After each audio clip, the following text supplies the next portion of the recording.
Hello, नमस्कार साथियों। हम साइंस की जो बुकलेट चल रही है उसका नेक्स्ट टॉपिक है हमारा मानव शरीर।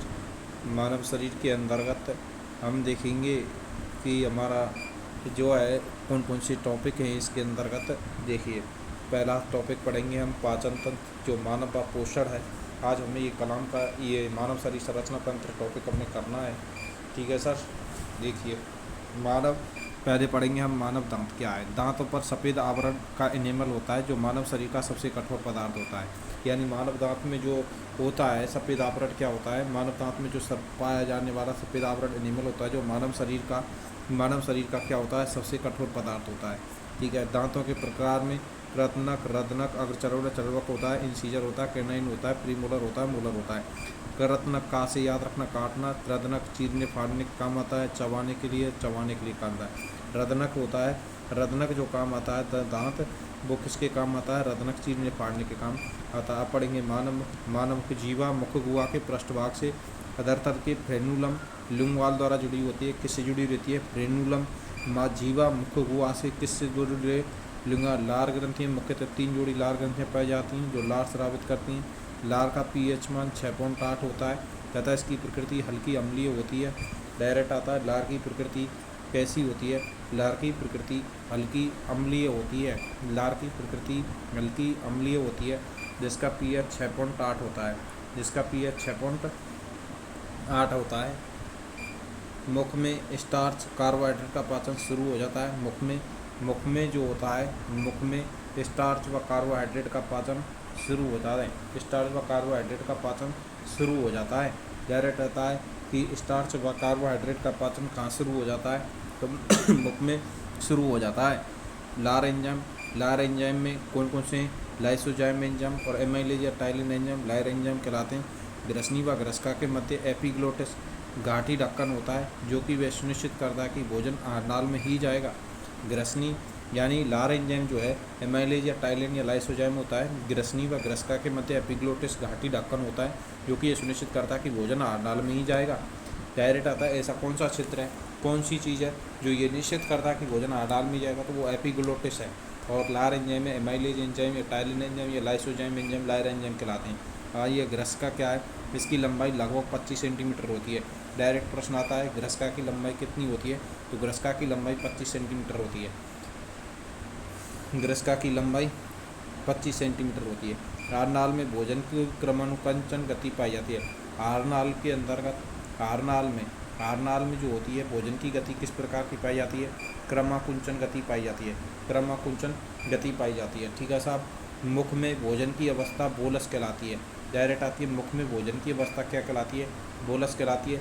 अमाशय में भोजन की अवस्था कायम कहलाती है। अमाशय में भोजन की अवस्था कायम कहलाती है। आंत में भोजन की अवस्था कायल कहलाती है। ये तीनों वेरी वेरी मोस्ट हैं, ये चीज़ें भूलनी नहीं है। इन्हीं से प्रश्न बन जाएगा कि मुख में भोजन की अवस्था बोलस कहलाती है, मुख में भोजन की अवस्था बोलस कहलाती है, अमाशय में भोजन की अवस्था कायम कहलाती है। और ठीक है साहब। और आंत में भोजन की अवस्था कायल कहलाती है। आंत में भोजन की अवस्था क्या कहलाती है, कायल कहलाती है। और अमाशय में भोजन की अवस्था कायम कहलाती है और मुख में भोजन की अवस्था बोलस कहलाती है। आंत में कायल और अमाशय में कायम कहलाती है।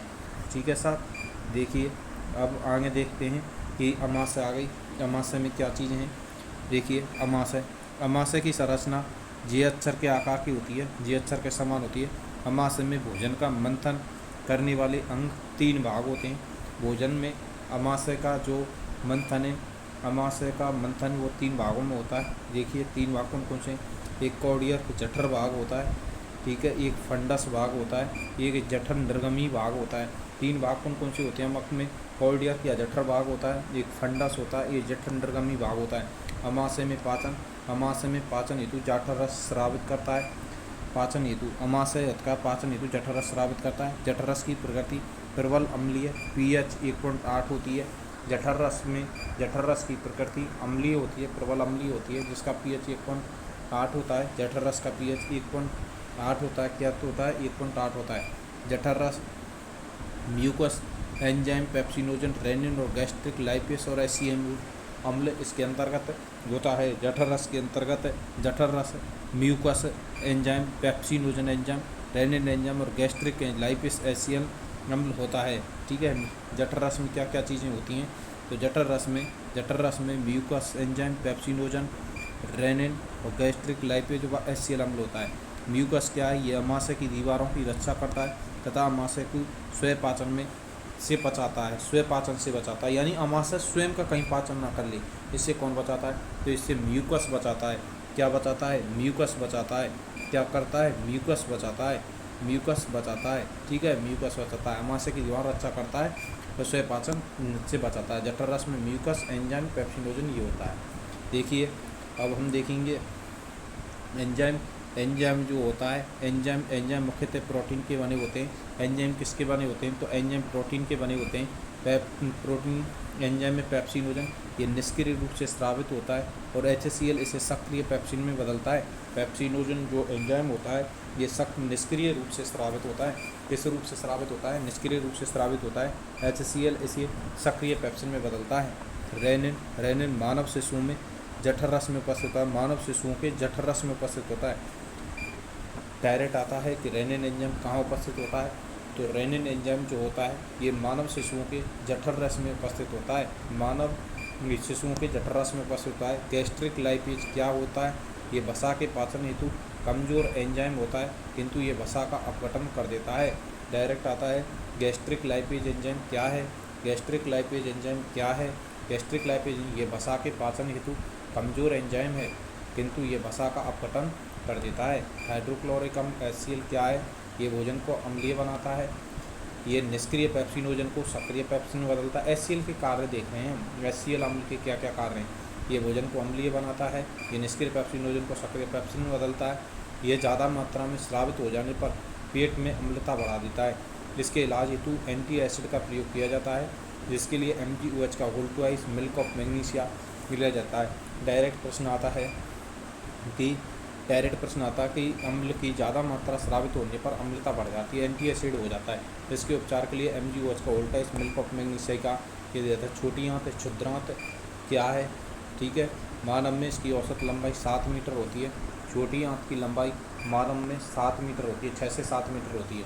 यहाँ भोजन का सर्वाधिक पाचन और अवशोषण होता है। डायरेक्ट आता है कि मानव शरीर में सर्वाधिक भोजन का पाचन व अवशोषण कहाँ होता है? तो मानव में भोजन में सर्वाधिक पाचन छोटी आंत में होता है। ग्रेडी जिसे डुडेनम बोलते हैं, ग्रेडी छोटी आंत का पहला एवं सबसे छोटा भाग होता है। ये भोजन के रासायनिक पाचन एंजाइम द्वारा सबसे महत्वपूर्ण भूमिका निभाता है। यहाँ भोजन का सर्वाधिक पाचन रासायनिक पाचन होता है। डायरेक्ट प्रश्न आता है कि छोटी आंत में भी सर्वाधिक पाचन कहाँ होता है? तो छोटी आंत में भी सर्वाधिक पाचन ग्रेडी में होता है। पहला तथा सबसे छोटा भाग जो भोजन के रासायनिक पाचन एंजाइम द्वारा महत्वपूर्ण भूमिका निभाता है और भोजन का सर्वाधिक रासायनिक पाचन होता है। आइए अग्र क्षुद्रांत जैजुनम, ये था क्षुद्रांत, ये था ग्रेडी को बोलते हैं डीड्यूनम। क्या बोलते हैं? ग्रेडी को डूडेनम।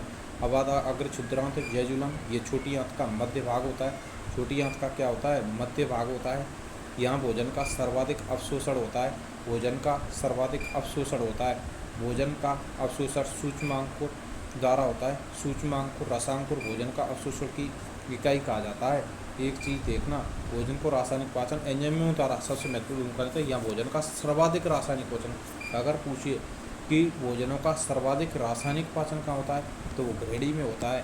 ठीक है, और यदि पूछता है कि भोजन का सर्वाधिक पाचन हो रहा है, यहाँ क्या हो रहा है? पाचन हो रहा है, भोजन का सर्वाधिक पाचन हो रहा है। यदि पूछता है कि भोजन का सर्वाधिक अवशोषण फिर सूक्ष्मांकों के द्वारा कहाँ होता है तो अग्र क्षुद्रांत जैजुनम में होता है। कहाँ होता है? जैजुनम में होता है। फिर आता है क्षुद्रांत, ये छोटी आंत का अंतिम भाग होता है। छोटी आंत का अंतिम भाग क्या होता है? छोटी आंत का अंतिम भाग इलियम होता है। छोटी आंत का अंतिम भाग इलियम होता है। ठीक है, ये आंत का अंतिम भाग है। अब पढ़ेंगे अग्नाशय। अग्नाशय एक प्रकार की मिश्रित ग्रंथि है। डायरेक्ट आता है अग्नाशय क्या है? अग्नाशय एक मिश्रित ग्रंथि है, क्योंकि यह अंतःस्रावी व बहिस्रावी दोनों प्रकार का कार्य करती है। अग्नाशयी रस इससे निकलता है। क्या निकलता है? अग्नाशयी रस इससे निकलता है। इसका pH का मान लगभग 7.7 पर प्रकृति क्षारीय होती है, जबकि लार का मान अम्लीय होता है। लार का माध्यम क्या होता है? लार जो होती है वो अपने अम्लीय होती है। लार क्या होती है? अम्लीय होती है। एक चीज़ आपने देखी होगी, ठीक है,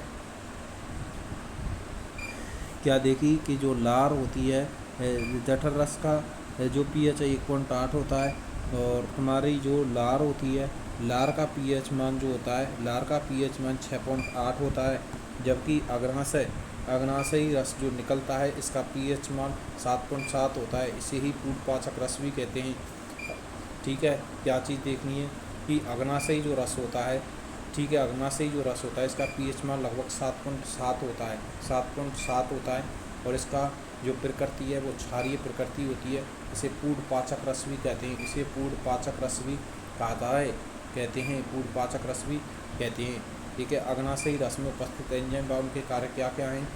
ट्रिप्सिन एंजाइम निकलता है अग्नाशयी रस से, जो प्रोटीन का पाचन करता है। डायरेक्ट आता है कि जो अग्नाशयी रस हैं उनसे कौन कौन सी ट्रिप्सिन एंजाइम निकलता है, ये प्रोटीन का पाचन करता है।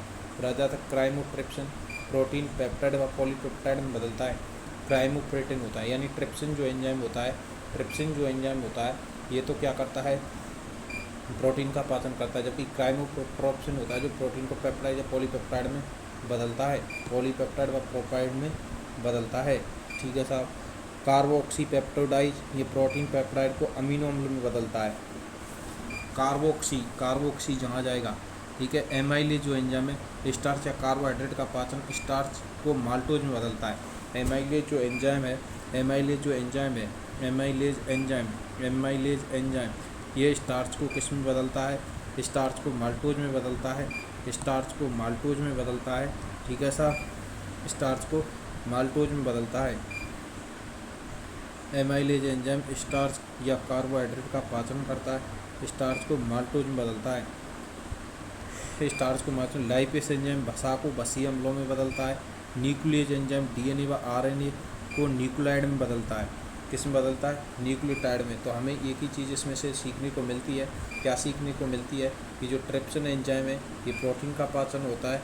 क्राइमोप्रोटीन से प्रोटीन व पेप्टाइड व पॉलीपेप्टाइडों का पाचन होता है, ठीक है साहब, पॉलीपेप्टाइडों का पाचन होता है। क्राइमोप्रोटीन से प्रोटीन व पेप्टाइड का पाचन होता है। कार्बोक्सीपेप्टिडाइड के प्रोटीन व पेप्टाइड को अमीनो अम्लों में बदलता है। एमाइलेज स्टार्च को कार्बोहाइड्रेट का पाचन करता है, स्टार्च को माल्टोज में बदलता है, ठीक है साहब, ठीक। लाइपेज एंजाइम वसा को वसीय अम्लों में बदलता है, ठीक है। न्यूक्लियस एंजाइम डीएनए व आरएनए को न्यूक्लियोटाइड में बदलता है। यकृत, जिगर, लिवर, कलेजा इसी बोलते हैं। मानव शरीर की सबसे बड़ी पाचक ग्रंथि डायरेक्ट आता है। मानव शरीर की सबसे बड़ी पाचक ग्रंथि क्या है? मानव शरीर की सबसे बड़ी पाचक ग्रंथि यकृत है, ठीक है। क्या है? यकृत है, जिसे ही जिगरा बोलते हैं। शरीर का सबसे बड़ा भीतरी भाग भी है, शरीर का सबसे बड़ा भीतरी अंग यकृत, जिगरा, लीवर या कलेजा को ही बोलते हैं। ये शरीर की रसायनशाला या मुख्य उपापचयी अंग होती है। यानी जो यकृत होता है ये शरीर की रसायनशाला या मुख्य उपापचय अंग होता है। यकृत का निर्माण यकृत पालिकाओं द्वारा होता है, जो कि यकृत की संरचनात्मक एवं क्रियात्मक इकाई है। क्या? यानी यकृत का जो निर्माण है यकृत पालिकाओं द्वारा होता है, जो कि यकृत की संरचनात्मक एवं क्रियात्मक इकाई है, यकृत पालिकाओं द्वारा होता है। शरीर में सबसे अधिक पुनरुत्पादन की क्षमता यकृत में होती है। डायरेक्ट आता है कि शरीर में सबसे अधिक पुनरुत्पादन की क्षमता कहाँ होती है? तो पुनरुत्पादन की क्षमता यकृत के अंदर पाई जाती है, यकृत के अंतर्गत पाई जाती है। कहाँ पाई जाती है? यकृत के अंतर्गत पाई जाती है। इसमें कुप्पुर कोशिकाएं पाई जाती हैं, जिन्हें महावच्छुड़ मैक्रोफेज कहते हैं। जीवाणु तथा चीड़ सीड आरबीसी का विघटन करती है। यानी जो यकृत होती है सबसे अधिक पुनरुत्पादन की क्षमता पाई जाती है। इसमें कुप्पुर कोशिकाएं पाई जाती हैं। कौन सी कोशिकाएं? कुप्पुर कोशिकाएं पाई जाती हैं। ये महावच्छुड़ाणु मैक्रोफेज या जीवाणु तथा जीड़ सीड आरबीसी का विघटन करती हैं। किसका निर्माण करती हैं? ये जीड़ सीड आरबीसी का निर्माण करती हैं। महावच्छाणु या मैक्रोफेज अवस्था कहा जाता है, महावच्छाणु या मैक्रोफेज अवस्था कहा जाता है। यकृत के कार्य, ये पित्तरस का निर्माण करती है, जिसका संचय पित्ताशय में होता है। डायरेक्ट आता है यकृत का कार्य क्या है? यकृत पित्तरस का निर्माण करती है, जिसका संचय कहाँ होता है? जिसका संचय पित्ताशय में होता है। ग्लूकोज को ग्लाइकोजन के रूप में भी संग्रहित कौन करता है? यानी यकृत के कार्यों में हमने दो कार्य देखे, यकृत के कार्य में ये सबसे मेन कार्य है पित्तरस का निर्माण करना, जिसका संचय पित्ताशय में होता है। ग्लूकोज को ग्लाइकोजन के रूप में संग्रहित करना, ग्लूकोज को किसमें, ग्लाइकोजन के रूप में संग्रहित करना, और पित्तरस का निर्माण करना, जिसका संचय कहाँ होता है, पित्ताशय में भी होता है। ये यकृत के कार्य हैं साहब, ठीक है साहब। और देखो ग्लाइकोलाइसिस चीज़ होती है इसके अंतर्गत यकृत, एक होता है ग्लाइकोजेनेसिस, यकृत की कोशिकाएं आवश्यकता से अधिक ग्लूकोज की मात्रा को ग्लाइकोजन में बदलकर संग्रह कर लेती हैं। डायरेक्ट प्रश्न बनता है, डायरेक्ट प्रश्न क्या बनता है, ग्लाइकोलाइसिस क्या है, ग्लाइकोलाइसिस क्या है, ग्लाइकोजेनेसिस क्या है, यकृत की कोशिकाओं को आवश्यकता से अधिक ग्लूकोज की मात्रा ग्लाइकोजन में बदलकर संग्रह कर लेती हैं। ग्लाइकोजेनेसिस क्या है, यकृत की आवश्यकता से अधिक ग्लूकोज की मात्रा ग्लाइकोजन बदलकर संग्रह कर लेती है। ग्लाइकोजेनोलाइसिस क्या है, ये सिस है, ये ग्लाइकोजेनेसिस है, ग्लाइकोजेनेसिस है, इसको आवश्यकता अधिक ग्लूकोज की मात्रा ग्लाइकोजन बदलती है। ये लाइसिस है, ठीक है, ग्लाइकोजेनेलाइसिस, ये रक्त में, ये कोशिकाओं में, यकृत की कोशिकाओं में आवश्यकता से अधिक, ये रक्त में शर्करा की कमी होने पर लगती है, तो यकृत की कोशिकाएं संग्रहित ग्लाइकोजन को पुनः ग्लूकोज में बदलकर कमी को पूराई को देती है। ये क्या कहलाता है, ये ग्लाइकोलाइजेनेसिस कहलाता है, ग्लाइकोलाइजेनेसिस कहलाता है, ठीक है। कमी होने पर यकृत संग्रहित ग्लाइकोजन को यकृत बदले। ग्लाइकोनियोजेनेसिस, यकृत कोशिकाएं बसी अम्लों, अमीनो अम्लों आदि से ग्लूकोज का संश्लेषण कर लेती है, यकृत कोशिकाएं यूरिया का संश्लेषण करती हैं, ठीक है। ये चीज़ें देखिए, इन चीज़ों को, ये दोनों चक्र हैं, इनको दोबारा से देखना होगा क्योंकि ये वेरी वेरी मोस्ट हैं कि ग्लाइकोजेनेसिस क्या है, ये यकृत की कोशिकाओं की आवश्यकता से अधिक ग्लूकोज की मात्रा को ग्लूकोज में बदलता है। ग्लाइकोजिनोलाइसिस क्या है, लाइसिस है, रक्त में शर्करा की कमी में कोशिकाएं संग्रहित ग्लाइकोजन को ग्लूकोज में बदलकर कमी को पूरा कर देता है। ग्लाइकोनियोजेनेसिस, ग्लाइकोनियोजेनेसिस वो ग्लाइकोजेनेसिस है, ग्लाइकोजन के रूप में। ग्लाइकोजिनोलाई, शर्करा की कमी, ठीक है। ग्लाइकोनियोजेनेसिस, कोशिका बसी अम्लों ग्लूकोज का संश्लेषण करते हैं, यूरिया का संश्लेषण करती हैं। अब आ जाओ पित्तरस, पित्तरस क्या है, पित्तरस, ठीक है साहब, इसका पीएच मान 7.8 तथा प्रकृति क्षारीय होती है। डायरेक्ट आता है पित्तरस का मान, पित्तरस का जो पीएच है वो 7.8 होता है, पीएच 7.8 होता है। प्रकृति क्षारीय होती है, प्रकृति कैसी होती है, क्षारीय होती है, प्रकृति क्षारीय होती है। किसकी प्रकृति, पित्तरस की प्रकृति क्षारीय होती है। पित्तरस की प्रकृति कैसी होती है, क्षारीय होती है। पित्तरस की प्रकृति जो होती है 7.8 तथा प्रकृति क्षारीय होती है। कोई पाचक एंजाइम नहीं होता है इसमें, कोई भी पाचक एंजाइम नहीं होता है पित्तरस में, कोई भी पाचक एंजाइम नहीं। ये वसा का पाशीकरण कर लेता है ताकि एंजाइम पाशीकृत वसा को तेजी से कार्य कर सके, एंजाइम पाशीकृत वसा पर तेजी से कार्य कर। पित्तरस वसा के पाचन में महत्वपूर्ण भूमिका निभाता है। पित्तरस किसके पाचन में महत्वपूर्ण भूमिका निभाता है, तो पित्तरस वसा के पाचन में महत्वपूर्ण भूमिका निभाता है। पित्तरस मान 7.8 पीएच, पित्तरस का पीएच, प्रकृति क्षारीय होती है, कोई भी पाचक एंजाइम नहीं होता है, वसा का पाशीकरण कर देता है ताकि एंजाइम पाशीकृत वसा में तेजी से कार्य कर सकें। पित्तरस में वसा के पाचन में महत्वपूर्ण भूमिका निभाती है। बड़ी आंत, बृहदांत, बड़ी आंत का मुख्य कार्य जल व खनिज लवणों का अवशोषण है। बड़ी आंत का मुख्य कार्य क्या है, बड़ी आंत का मुख्य कार्य जो है वो जल व खनिज लवणों का अवशोषण करना है। इसके अंतर्गत अंधनाल होते हैं या सीकम, इसको सीकम बोलते हैं। ये किस में पाया जाता है, बड़ी आंत में पाया जाता है सीकम। अंधनाल क्या बोलते हैं इसको इंग्लिश में, अंधनाल।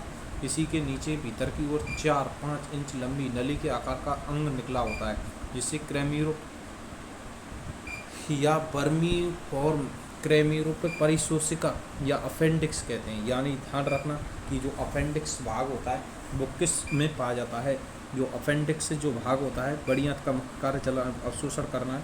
अंधनाल सीकम जो होता है, इसी के नीचे भीतर की ओर 4-5 इंच लंबी नली के आकार का रंग निकला होता है जिसे क्रेमीरोप परिशोषिका कहते हैं, अपेंडिक्स। देखो माल्टेज जो एंजाइम है, माल्टोस को ग्लूकोज में बदलता है। माल्टेज जो एंजाइम है, ठीक है साहब, बड़ी आंत में पाया जाता है, ठीक है, बड़ी आंत बृहदांत। माल्टेज जो एंजाइम है ये माल्टोज को ग्लूकोज में बदलता है, माल्टोज को ग्लूकोज में। फिर लैक्टोज एंजाइम, ये लैक्टोज को लैक्टेज एंजाइम कि लैक्टोज को ग्लूकोज में बदलता है, ठीक है साहब। सुक्रेस एंजाइम ये सुक्रोज को ग्लूकोज में बदलता है, ग्लूकोज में बदलता है। लाइपेज एंजाइम वसा को वसीय अम्ल तथा ग्लिसरॉल में बदलता है, ठीक है। न्यूक्लियोफेज एंजाइम न्यूक्लिक अम्ल व न्यूक्लियोटाइड को न्यूक्लियोटाइड व शर्करा में बदलता है। डाइपेप्टाइड को अमीनो अम्लों में बदलता है। फॉस्फेटेज न्यूक्लियोटाइड को नाइट्रोजनी क्षार व राइबोज में बदलता है। किस में बदलता है? राइबोज में बदलता है। ये था पाचन के ये जो एंजाइम है, इनमें से एक प्रश्न डायरेक्ट बनता है कि कौन किस में बदलता है। तो इनको एक बार रिपीटेशन के साथ हम देखेंगे कि जो माल्टेज एंजाइम है ये माल्टोज को ग्लूकोज में बदलता है, ठीक है साहब। लैक्टोज एंजाइम लैक्टोज को ग्लूकोज में बदलता है। सुक्रेस एंजाइम सुक्रोज को ग्लूकोज में बदलता है। लाइपेज एंजाइम वसा को वसीय अम्ल तथा ग्लिसरॉल में बदलता है। न्यूक्लियोजेज एंजाइम न्यूक्लिक अम्ल व न्यूक्लियोटाइड को न्यूक्लियोसाइड शर्करा में बदलता है। डाइपेप्टाइड ये डाइपेप्टाइड को अमीनो अम्ल में बदलता है। और फोस्फेटेज एंजाइम न्यूक्लियोटाइड को नाइट्रोजन क्षार व राइबोज में बदलता है। वेरी वेरी महत्वपूर्ण है ये। माल्टेज ग्लूकोज में बदलता है। लैक्टोज ग्लूकोज में बदलता है। सुक्रोज, लाइपेज, न्यूक्लिक अम्ल न्यूक्लियोटाइड में, डाइपेप्टाइड व अमीनो अम्ल में, फॉस्फेटेज न्यूक्लियोटाइड व नाइट्रोजन क्षार राइबोज में बदलता है। देखिए रक्त परिसंचरण तंत्र, नेक्स्ट टॉपिक हमने पाचन तंत्र पूरा किया। रक्त क्या है? एक तरल संयोजी ऊतक है। ये इसका रंग रक्त एक हल्का क्षारीय तल है जिसका पीएच मान 7.3 से 7.4 होता है। डायरेक्ट आता है रक्त कैसा है? एक तरल संयोजी ऊतक है। ये कैसी प्रकृति? अम्लीय प्रकृति या क्षारीय प्रकृति? ये तरल क्षारीय प्रकृति का होता है। इसका पीएच कितना होता है? ये 7.3 से 7.4 के मध्य इसका पीएच होता है, ठीक है साहब। रक्त परिसंचरण तंत्र की खोज विलियम हार्वे ने की। डायरेक्ट प्रश्न आता है रक्त परिसंचरण की खोज किसने की है? विलियम है। भ्रूणावस्था तथा नवजात शिशुओं के रक्त का निर्माण पिलिया में होता है। डायरेक्ट प्रश्न आता है कि भ्रूणावस्था में तथा नवजात शिशु में रक्त का निर्माण कहाँ होता है? पिलिया में। रक्त का अध्ययन हीमेटोलॉजी कहलाता है। रक्त का अध्ययन रक्त निर्माण की क्रिया हीमोपाइसिस कहलाती है, ठीक है। रक्त का लाल रंग हीमोग्लोबिन के कारण होता है। डायरेक्ट आता है रक्त का लाल रंग किसके कारण होता है? हीमोग्लोबिन। एक स्वस्थ वयस्क मनुष्य में हीमोग्लोबिन की सामान्य मात्रा लगभग 13-18 ग्राम प्रति 100 ml रक्त होती है। Very very very very most, क्या मोस्ट है कि देखो कि एक स्वस्थ वयस्क मनुष्य में हीमोग्लोबिन की सामान्य जो मात्रा होती है, क्या होती है? सामान्य जो मात्रा होती है ये 13-18 ग्राम प्रति 100 किलो रक्त होता है। 13-18 ग्राम प्रति 100 ml होती है। एक स्वस्थ वयस्क मनुष्य में हीमोग्लोबिन की सामान्यता 13-18 ग्राम होती है। रक्त में प्लाज्मा 55% तथा रक्त कणिकाएं 45% होती हैं, ठीक है साहब। प्लाज्मा 55%, डायरेक्ट आता है रक्त कणिकाएं कितनी परसेंट? 45% और प्लाज्मा 55%। रक्त दाब का मापन स्पिग्मोमेनोमीटर द्वारा किया जाता है। डायरेक्ट आता है रक्त दाब का मापन किसके द्वारा किया जाता है? रक्त दाब का मापन स्पिग्मोमेनोमीटर द्वारा किया जाता है। सामान्य व्यक्ति का रक्तदाब 120/80 mm/Hg होता है। डायरेक्ट आता है स्पिग्मोमेनोमीटर द्वारा रक्तदाब का मापन किया जाता है। सामान्य व्यक्ति का रक्तदाब 120/80 mm/Hg होता है। प्लाज्मा प्रोटीन, प्लाज्मा में जो प्रोटीन पाई जाती हैं वो क्या हैं देखते हैं। तो ये हमारे लिए बेहद महत्वपूर्ण चैप्टर है। देखिए प्लाज्मा की जो प्रोटीन है, प्लाज्मा में प्रोटीन एल्बुमिन प्रोटीन परासरण दाब उत्पन्न करती है। परासरण दाब क्या करती है? उत्पन्न करती है। ग्लोबुलिन प्रतिरक्षा में सहायता करती है। और फाइब्रिनोजिन व प्रोथुमिन रुधिर स्कंदन में कार्य करती है। यानी जो प्लाज्मा में जो प्रोटीन होती हैं, प्लाज्मा में तीन प्रकार की प्रोटीन होती हैं। एल्ब्यूमिन प्रोटीन होती है, एक ग्लोबुलिन प्रोटीन होती है, एक फाइब्रिनोजिन व प्रोथुमिन प्रोटीन होती है।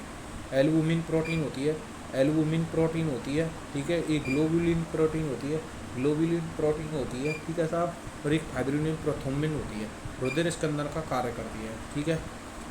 प्रतिरक्षा में सहायता करती है। परासरण दाब उत्पन्न कर डायरेक्ट आती है। परासरण दाब को कौन सी? Plasma protein albumin. गिलो क्या करेगा? प्रतिरक्षा करेगा, प्रतिरक्षा में सहायता करेगा। एल्ब्यूमिन परासरण दाब उत्पन्न करेगा। फाइब्रिनोजिन में प्रोथुमिन रुधिर स्कंदन का कार्य करती है, ठीक है साहब। ये शरीर की सुरक्षा कोशिकाएं होती हैं, इन्हें श्वेत रुद्राणु या ल्यूकोसाइट भी कहते हैं। ध्यान रखना क्या हम चीज़ कर रहे हैं कि यह शरीर की रुधिर स्कंदन का कार्य, यह शरीर की सुरक्षा कोशिकाएं होती हैं। ये एल्बुमिन, ग्लोबुलिन और फाइब्रिनोजिन जो होती हैं, कौन कौन सी? एल्बुमिन, ग्लोबुलिन और फाइब्रिनोजिन, ठीक है साहब। ये शरीर की सुरक्षा कोशिकाएं होती हैं, इन्हें श्वेत रुद्राणु या ल्यूकोसाइट भी कहते हैं। ये जो शरीर की एल्बुमिन, ग्लोबुलिन और फाइब्रिनोजिन ये श्वेत रुद्राणु होते हैं। आरबीसी का संश्लेषण लाल अस्थि मज्जा में जीवन काल 120 दिन, संख्या में कमी एनीमिया, रोग एनीमिया, अन्य नाम इरिथ्रोसाइट, परिपक्व अवस्था में केंद्रक अनुपस्थित होता है, आकार उभयावतल होता है। ठीक है, डायरेक्ट प्रश्न क्या होगा, आरबीसी रिलेटेड जो भी प्रश्न बनेंगे कि आरबीसी का संश्लेषण लाल अस्थि मज्जा होता है, इसका जीवन काल 120 दिन होता है, संख्या में कमी एनीमिया, रोग यानी नाम इरिथ्रोसाइट है, परिपक्व अवस्था में केंद्रक अनुपस्थित है, आकार कैसा होता है, डायरेक्ट होता है आरबीसी का आकार कैसा होता है, उभयावतल होती है। कैसी होती है, उभयावतल होती है, उभयावतल होती है। ये न्यूट्रोफिल और माइक्रोफिलिस में न्यूट्रोफिल जो आरबीसी होती है उनको क्या नाम दिया जाता है, इन्होंने नाम दिए हैं कि न्यूट्रोफिल जो होती है, न्यूट्रोफिल तो माइक्रोफिलिसमेन कहा जाता है। न्यूट्रोफिल मोनोसाइट मैक्रोफिलिसमेन किडनी शेप व सेम वीन के आकार होती है। मोनो है, मैक्रो और माई न्यू माई तो न्यूट्रोफिल्स को कहते हैं माइक्रोफिलिसमेन, न्यूट्रोफिल को माइक्रोफिलिसमेन, मोनो को मैक्रो और न्यू को माइक्रोप्लेसमेन और मैक्रोप्लेसमेन किडनी शेप के आकार का केंद्रक पाया जाता है। इसके अंदर किडनी व शेप के आकार का पाया जाता है। इओसिनोफिन क्या एलर्जी प्रक्रिया में इनकी संख्या बढ़ जाती है। इओसिनोफिल ईओ करते ही भैया एलर्जी बढ़ गई, एलर्जी प्रक्रिया में इनकी संख्या बढ़ जाती है। बेसोपिल हेपेरिन व स्टामिन का स्राव शोथकारी क्रियाओं में शामिल है। ध्यान रखना, क्या चीज़ें याद रखना कि न्यूट्रोफिल को माइक्रोप्लेसमेन कहा जाता है, न्यूट्रोफिल को माइक्रोप्लेस, मोनोसाइट मैक्रोप्लेसमेन के, इओसिनोफिल्स को एलर्जी प्रतिक्रिया में संख्या बढ़ जाती है। ठीक है, वेसोफिल जो होती है हेपेरिन व हिस्टामिन का स्रावण करती है, हेपेरिन व हिस्टामिन का स्राव शोथकारी करती है और क्रिया में शामिल है। ठीक है, वेसोफिल इओसिनोफिल एलर्जी में। ठीक है, ये चीज़ देखी। प्लेलेट्स थ्रोम्बोसाइट, प्लेलेट्स ये रक्त में पाई जाती है। प्लेलेट्स क्या होती है, ये रक्त में पाई जाती है। इसका निर्माण मैगोक्रियोसिट अस्थि मज्जा के विशेष कोशिका के टुकड़ों के विखंडन से होता है। डायरेक्ट प्रश्न बनता है, डायरेक्ट प्रश्न क्या बनता है कि डायरेक्ट प्रश्न बनता है कि प्लेलेट्स जो होती है इसको थ्रोम्बोसाइट कहते हैं, प्लेलेट्स को थ्रोम्बोसाइट कहते हैं, ये रक्त में पाई जाती है। इसका निर्माण मैगोकैरियोसाइट या अस्थि मज्जा की विशेष कोशिका के टुकड़ों में विखंडन से होता है। ये केंद्रक विहीन व रंगहीन होती है, केंद्रक विहीन। इसका कार्य रक्त का थक्का जमना है। इसका कार्य क्या है, का थक्का जमना। इसका निर्माण लाल अस्थि मज्जा में होता है। डेंगू व मलेरिया में प्लेटलेट्स की संख्या में क्या होती है, कमी होती है। एक ही चीज़ आपको देखनी है प्लेटलेट्स में कि प्लेटलेट्स जो होता है थ्रोम्बोसाइट ये रक्त में पाई जाती है। इसका निर्माण मैगोक्रियोसाइट अस्थि मज्जा की विशेष क्रिया में होता है, खंड होता है। ये केंद्रक विहीन व रंगहीन होती है। ठीक है, थ्रोम्बोप्लेटलेट्स रंगहीन केंद्रक विहीन होती है। इसका कार्य रक्त का थक्का जमना है। इसका निर्माण लाल अस्थि मज्जा में होता है। डायरेक्ट आता है प्लेटलेट्स का निर्माण लाल अस्थि मज्जा में होता है। कहाँ होता है, लाल अस्थि मज्जा में होता है, लाल अस्थि मज्जा में होता है, लाल अस्थि मज्जा में होता है। और डेंगू व मलेरिया जो रोग हैं, डेंगू व मलेरिया जो रोग हैं इनके अंदर प्लेटलेट्स में क्या आ जाती है, कमी आ जाती है। देखो मानव रुधिर समूह है, ये सार्वत्रिक वो होता है, वो सार्वत्रिक दाता होता है और सार्वत्रिक ग्राही ये भी होता है। ये चीज़ तो आपको दोनों याद ही रखनी होंगी। कौन सी, कि ये सार्वत्रिक दाता होता है। ठीक है साहब, सार्वत्रिक दाता होता है, ये सार्वत्रिक ग्राहक होता है। रुधिर एंटीजन जो होगा, हाँ वो ही रुधिर होगा। मान लो कि एंटीजन ये है तो रुधिर ये ही होगा, एंटीजन बी है तो बी होगा, ये भी एंटीजन है तो ये भी होगा, और यहाँ अनुपस्थित है तो यहाँ ओ होगा। यह अनुपस्थित वाला याद रखना है। अब यहाँ इनके विपरीत होगा, ये बी होगा प्रतिरक्षी एंटीबॉडी, यहाँ ये भी होगा, यहाँ ये होगा, यहाँ अनुपस्थित होगा। निम्न को रक्त दे सकता है। ध्यान रखना एक चीज़, जो ओ है ये सभी को रक्त दे सकता है, ए को, बी को, ए भी और ओ बी को, और ले सकता है केवल ओ से ले सकता है। ठीक है, ये रक्त ले सकता है, ए हथ का ए से ले सकता है, ए भी जहाँ ये आर होगा। ठीक है, तो ओ ए को दे सकता है केवल, ओ को सबको देंगे, वो सभी को देगा, वो सभी को देगा और ले सकता है। तो ये हथ का है, वो किससे रक्त ले सकता है, वो से ले सकता है। बी है का है, बी किसके लिए देगा, बी और ए बी के लिए ले सकता है, वो और बी से ले सकता है। ए बी से बिल्कुल नहीं ले सकता, दे सकता है, वो और बी को देगा केवल। और जो सार्वत्रिक ग्राही होता है ये भी, ये बोलता है निम्न में से रक्त दे सकता है। ये भी जो है, ये भी केवल ए बी को ही रक्त दे सकता है। और ये ले सकता है ए से बी से ए बी और ओ बी से ले सकता है, लेकिन दे केवल ए बी को ही सकता है। ये था डायग्राम। अब देखेंगे मानव हृदय। मानव हृदय के अंतर्गत मानव हृदय आकारिक है। हृदय के चारों ओर सुरक्षात्मक आवरण होता है। मानव हृदय आकारिक, इसके चारों ओर सुरक्षात्मक आवरण होता है जिसे पेरिकोर्डियम कहते हैं। क्या कहते हैं? पेरिकोर्डियम कहते हैं। मानव हृदय आकार की, मानव हृदय आकार की हृदय के चारों ओर सुरक्षात्मक आवरण होता है जिसे पेरिकोर्डियम कहते हैं। क्या कहते हैं? पेरिकोर्डियम कहते हैं। पेरिकोर्डियम कहते हैं। मानव हृदय पे जो होता है एकोर्डियम कहते हैं।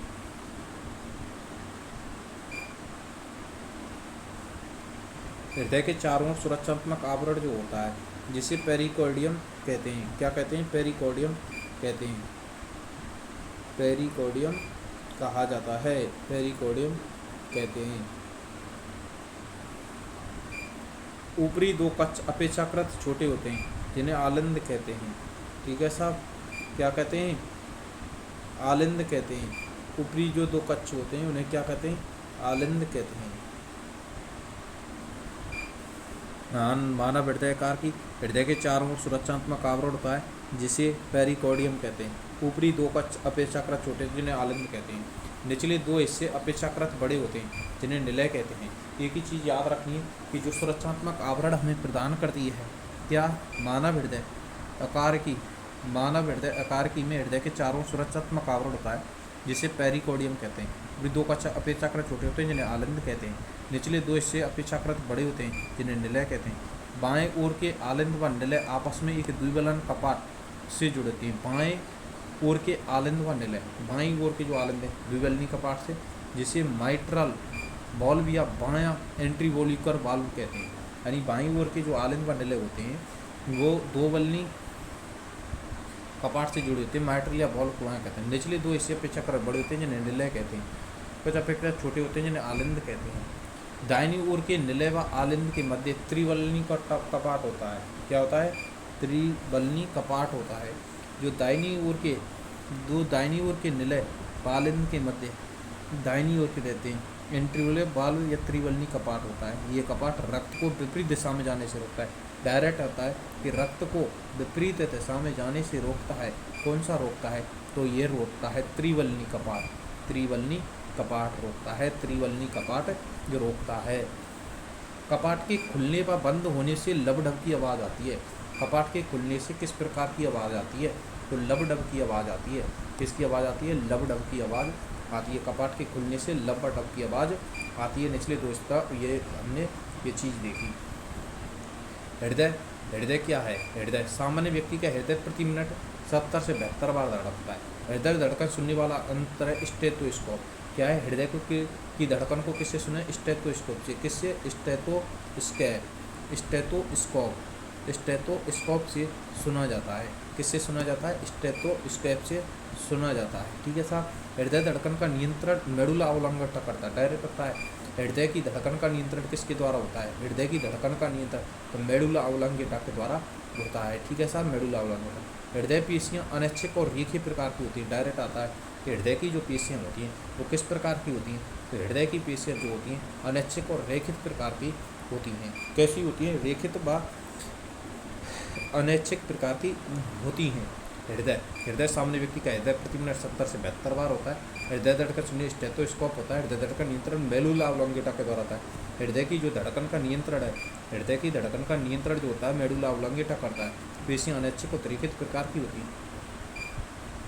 RH कारक।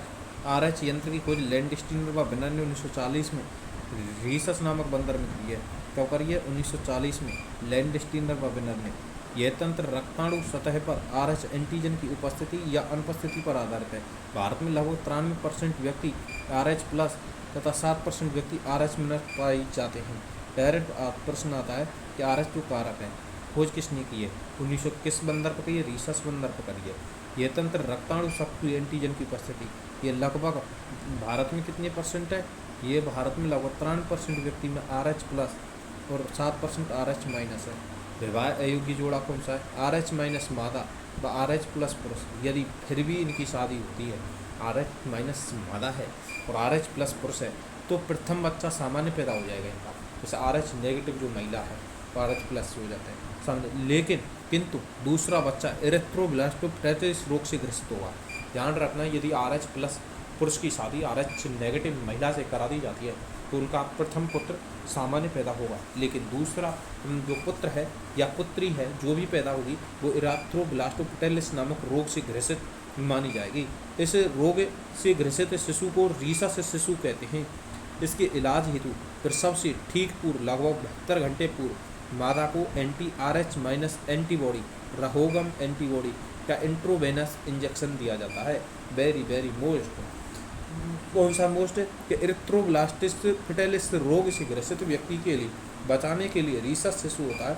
इसके इलाज हेतु प्रसव से ठीक पूर्व 72 घंटे से पूर्व RH- एंटीबॉडी रहोगम एंटीबॉडी एंट्रोवेनस इंजेक्शन महिला के लिए दिया जाता है। हृदय एवं परिसंचरण तंत्र संबंधी रोग न देखिए, उच्च रक्तचाप हाइपरटेंशन, उच्च रक्तचाप सामान्य स्वास्थ्य मनुष्य में क्रमशः प्रकुंचन एवं अनुशीतलन के समय धमनी में दाब क्रमशः 120-80 mm/Hg के बराबर होता है। प्रकुंचन एवं अनुशीतलन दाब, शीतलन, प्रकुंचन व संकुचन, जब धमनी रुधिर का प्रकुंचन दाब 140 अथवा उच्च अथवा अनुशीतलन दाब 80 mm/Hg से अधिक लगातार बना रहता है, इसे उच्च रक्तचाप कहते हैं। यानी क्या चीज़ है कि प्रकुंचन दाब 140 तथा उच्च तथा अनुशीतलन दाब 80 mm/Hg से अधिक लगातार बना रहता है, उसे उच्च रक्तचाप कहते हैं। हृदय धमनी रोग, हृदय पात्र रोग, हृदय स्थूल रोग, मायोकार्डियल इंफ्रैक्शन, ये क्या है, हृदय के ही रोग हैं। ठीक है, रक्तचाप को हाइपरटेंशन भी कहा जाता है। ये चीज़ें देखनी है। देखिए आप आगे तंत्र का तंत्र, ठीक है, तंत्र का तंत्र, केंद्रीय तंत्र का तंत्र, पर्दीय तंत्र का तंत्र, स्वायत्त तंत्र का तंत्र। केंद्रीय तंत्र का तंत्र मेरु रज्जु और मस्तिष्क का था। पर्दीय तंत्र का तंत्र कपाली तंत्र का 12 जोड़ी, मेरु तंत्र का 31 जोड़ी आती है। स्वायत्त तंत्र का तंत्र अनुकंपी दुख का साथी, परानुकंपी सुख का साथी। परानुकंपी क्या हो जाएगा, सुख का साथी हो जाएगा, परानुकंपी सुख का साथी हो जाएगा। ठीक है साहब। केंद्रीय तंत्र का तंत्र मेरु रज्जु, केंद्रीय तंत्र का तंत्र दो प्रकार मेरु रज्जु मस्तिष्क। परिधीय तंत्र का तंत्र केंद्रीय तंत्र का, मेरु तंत्र का अनुकंपी दुख का साथी और परानुकंपी सुख का साथी। केंद्रीय तंत्र का तंत्र मस्तिष्क आता है, केंद्रीय तंत्र का तंत्र मस्तिष्क आता है। केंद्रीय तंत्र का तंत्र में मस्तिष्क के 3 भाग होते हैं, अग्र मस्तिष्क, मध्य मस्तिष्क, पश्चिम मस्तिष्क। अग्र मस्तिष्क के 2 भाग होते हैं, प्रमस्तिष्क, डाइएन्सेफलोन। क्या होते हैं, प्रमस्तिष्क और डाइएन्सेफलोन। प्रमस्तिष्क में थैलेमस, ठीक है, देखो प्रमस्तिष्क, अग्र मस्तिष्क को प्रमस्तिष्क और डाइएन्सेफलोन। डाइएन्सेफलोन के 2 भाग होते हैं, थैलेमस और हाइपोथैलेमस होता है। ठीक है, यानी चीज़ देखी कि अग्र मस्तिष्क, प्रमस्तिष्क, डाइएन्सेफलोन, डाइएन्सेफलोन, थैलेमस और हाइपोथैलेमस होता है। मध्य मस्तिष्क जो होता है, मध्य मस्तिष्क होता है, इसके अंतर्गत कार्पोरा क्वाड्रिजेमिना और पूरा सेरेवी होता है। मध्य मस्तिष्क में कोरपोरा क्वाड्रिजेमिना और पूरा सेरेवी होता है। पश्चिम मस्तिष्क में अनुमस्तिष्क होता है, मेडुला ऑब्लंगेटा होता है और पोन्स होता है। 3 चीज़ होते हैं, अनुमस्तिष्क, मेडुला ऑब्लंगेटा और पोन्स होता है। सेरेब्रो स्पाइनल फ्लूइड, प्रमस्तिष्क मेरु द्रव्य, इसका मस्तिष्क का सामान्य मात्रा लगभग 150 ml होती है। इसका pH मान 7.4 होता है। डायरेक्ट आता है CSF cerebro spinal fluid, cerebro spinal fluid जो होता है, ठीक है। प्रमस्तिष्क मेरु द्रव्य, प्रमस्तिष्क मेरु द्रव्य, इसकी मस्तिष्क में सामान्य मात्रा 150 ml होती है। इसका pH मान 7.4 होता है। अब यानी जो प्रमस्तिष्क मेरु द्रव्य है, इसके मस्तिष्क में सामान्यतः 150 ml होती है। इसका pH 7। अग्र मस्तिष्क, ये मस्तिष्क का 2/3 भाग होता है। अग्र मस्तिष्क का 2/3 भाग होता है। प्रमस्तिष्क सेरिब्रम, ये अग्र मस्तिष्क का सबसे बड़ा व विकसित भाग लगभग 80% होता है। अग्र मस्तिष्क, ठीक है, प्रमस्तिष्क की अग्र मस्तिष्क सबसे बड़ा भाग होता है। यह 2 गोलार्धों में बटा होता है। कौन सा, सेरिब्रम, प्रमस्तिष्क। सेरिब्रम ये कितने 2 गोलार्धों में बता है, जो आपस में कार्पस कैलोसम की संरचना से जुड़े रहते हैं। पैरेट आता है कि सेरिब्रम होता है, ये कुछ 2 गोलार्धों में बटा होता है, जो आपस में किससे जुड़े होते हैं, कार्पस कैलोसम से जुड़े होते हैं। ज्ञान, चेतना, सोचने, विचारने, तर्क करने आदि का कार्य संपादित करती है। ध्यान रखना, फिर सेरिब्रम जो होता है ज्ञान, चेतना, सोचने, विचारने, तर्क करने। थैलेमस प्रमस्तिष्क से घिरा हुआ भाग होता है, ये संवेदी व प्रेरक संकेतों का केंद्र होता है। डायरेक्ट आता है थैलेमस, क्या है, थैलेमस प्रमस्तिष्क से घिरा हुआ भाग होता है, ये संवेदी व प्रेरक तंत्रों से युक्त होता है। हाइपोथैलेमस, इसे हेडमास्टर ग्रंथि या सर्वोच्च कमांडर कहते हैं। ये डाइएन्सेफलोन का निचला हिस्सा है। ये भूख प्यास ताप निद्रा मनोभावना की अभिव्यक्ति उत्तेजना इच्छा घृणा आदि पर केंद्र होता है। ये पीयूष ग्रंथि से स्रावित होने वाला हार्मोन को नियंत्रित करता है। मध्य मस्तिष्क, ये मस्तिष्क का सबसे छोटा व संकुचित भाग है। ये 4 पिंडों में बटा होता है। प्रत्येक पिंड को कार्पोरा क्वाड्रिजेमिना कहा जाता है। डायरेक्ट आता है मध्य मस्तिष्क होता है। ये मस्तिष्क का कैसा भाग है? सबसे छोटा संकुचित है। ये 4 पिंडों में बटा होता है। प्रत्येक पिंड में कार्पस क्वाड्रिजेमिना कहा जाता है। ऊपरी 2 पिंड दृष्टि के लिए तथा निचले 2 पिंड श्रवण हेतु होते हैं। यानी जो मध्य मस्तिष्क होता है जिसमें जो ऊपरी जो 2 पिंड होते हैं वो दृष्टि के लिए और निचले 2 पिंड होते हैं वो श्रवण हेतु होते हैं। पश्चिम मस्तिष्क जो होता है ये अनुमस्तिष्क सेरिबेलम बोलते हैं पश्चिम मस्तिष्क को। ये मस्तिष्क का दूसरा बड़ा भाग होता है। ये शरीर की ऐच्छिक पेशियों को नियंत्रित करता है, अर्थात चलते बोलते लिखते समय शरीर का संतुलन बनाए रखता है। शरीर की भंगिका संस्थिति का व संतुलन का कार्य कौन करता है? अनुमस्तिष्क सेरिबेलम करता है। अनुमस्तिष्क सेरिबेलम ये मस्तिष्क का दूसरा बड़ा भाग है। शरीर की ऐच्छिक पेशियों को नियंत्रित करता है, चलते बोलते लिखते समय शरीर को संतुलित बनाए रखता है, शरीर की भंगिमा को संतुलित करता है। यह अत्यधिक अल्कोहल के सेवन से असंतुलित हो जाता है। क्या असंतुलित हो जाता है? कि पश्चिम मस्तिष्क का कौन सा भाग? अनुमस्तिष्क सेरिबेलम जो भाग है मस्तिष्क का दूसरा बड़ा भाग है, ये ऐच्छिक पेशियों को नियंत्रित करता है, चलते बोलते समय शरीर को संतुलित बनाए रखता है। जैसे ये सेरिबेलम के अनुमस्तिष्क सेरिबेलम भाग होता है।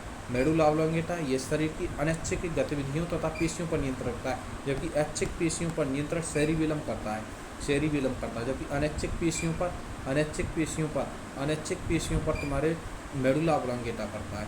ये पेशियों पर नियंत्रण करता है। हृदय धड़कन, श्वसन, लार उल्टी करना, आरनाल ये छींकना, उबासी लेना, ये सब मेडुला ऑब्लोंगेटा के कार्य है। मेडुला ऑब्लोंगेटा ये शरीर की अनैच्छिक गतिविधियों पेशियों पर नियंत्रण करता है। हृदय धड़कन, श्वसन, लार स्रावण, उल्टी करना, रक्तचाप, आरनाल की क्रमानुकुंचन गति, मूत्राशय की गति, छींकना, खांसना, उबासी लेना, नेत्र पलकों की गति आदि मेडुला ऑब्लोंगेटा के अंतर्गत आते हैं। कौन से? ये मस्तिष्क के विभिन्न भागों को जोड़ता है। घबराहट के समय ये श्वसन पर नियंत्रण करता है। पोन्स क्या है? पोन्स जो है ये क्या करता है? ये पोन्स मस्तिष्क के विभिन्न भागों में जोड़ता है। घबराहट के समय ये श्वसन पर नियंत्रण करता है। घबराहट के समय डायरेक्ट आता है। घबराहट के समय श्वसन पर नियंत्रण कौन करता है? घबराहट के समय पोन्स जो है श्वसन पर नियंत्रण करता है। मेरुरज्जु क्या है? मेरुरज्जु का उद्भव मेडुला से होता है। मेरुरज्जु का उद्भव कहाँ से होता है? मेडुला से। इसके भीतर के स्तर में धूसर द्रव्य व भारी स्तर पर श्वेत द्रव्य भरा होता है। डायरेक्ट आता है प्रश्न कि मेरुरज्जु का जो उद्भव है वो कहाँ से होता है? मेडुला से होता है। इसके भीतर के स्तर में धूसर द्रव्य व भारी स्तर पर श्वेत द्रव्य भरा होता है। इसमें 31 जोड़ी मेरु तंत्रिकाएं होती हैं। कितनी?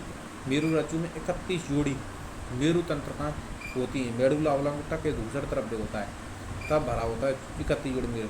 कार्य क्या है किसका? मेरुरज्जु का जो कार्य है, मेरुरज्जु का जो कार्य है वो क्या है? प्रतिवर्ती क्रियाओं का संचालन व नियमन करता है।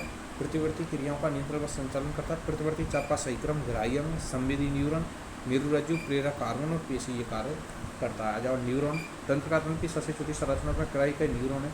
2 न्यूरॉन के बीच संगम स्थल को सिनेप्स कहते हैं। हमारे शरीर के अधिकांश न्यूरॉन बहुध्रुवीय प्रकृति के होते हैं। हमारे शरीर के अंतर्गत जो भी न्यूरॉन होते हैं वो किस प्रकृति के होते हैं? वो किस प्रकृति के होते हैं? वो किस प्रकृति के होते हैं? ठीक है साहब, वो किस प्रकृति के होते हैं?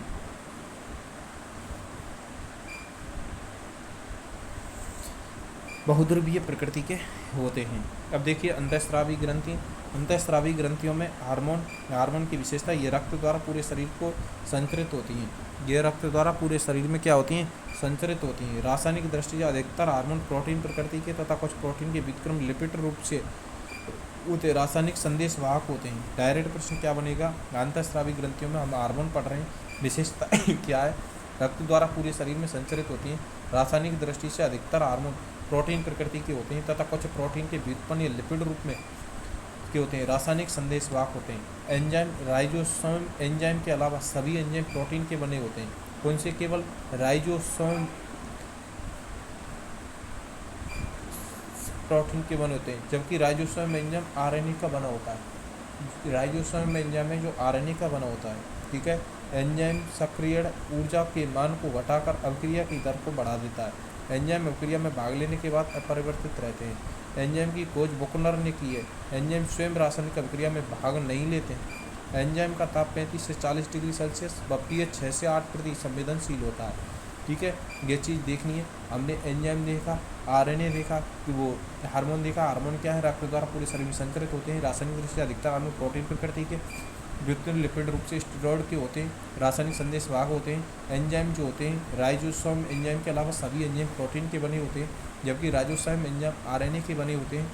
जी ना, राइजोसोम एंजाइम के अलावा सभी एंजाइम प्रोटीन के बने होते हैं, जबकि राइजोसोम एंजाइम आरएनए के बने होते हैं। एंजाइम सक्रिय ऊर्जा का मान को घटाकर अभिक्रिया की दर को बढ़ा देता है। एंजाइम में क्रिया में भाग लेने के बाद अपरिवर्तित रहते हैं। एंजाइम की खोज बुकनर ने की है। डायरेक्ट आता है, एंजाइम की खोज किसने की है? तो एंजाइम की खोज बुकनर ने की है। एंजाइम की खोज बुकनर ने की है। एंजाइम स्वयं रासायनिक अभिक्रिया में भाग नहीं लेते हैं। एंजाइम का ताप 35 से 40 डिग्री होता है। pH 6 से 8 प्रति संवेदनशील होते हैं।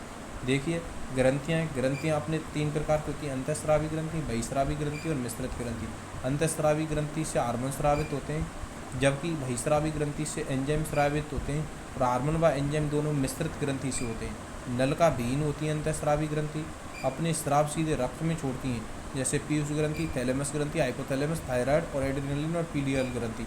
ये किस ग्रंथि के उदाहरण हैं? पीनियल अंतःस्रावी ग्रंथि के उदाहरण हैं। कौन कौन से?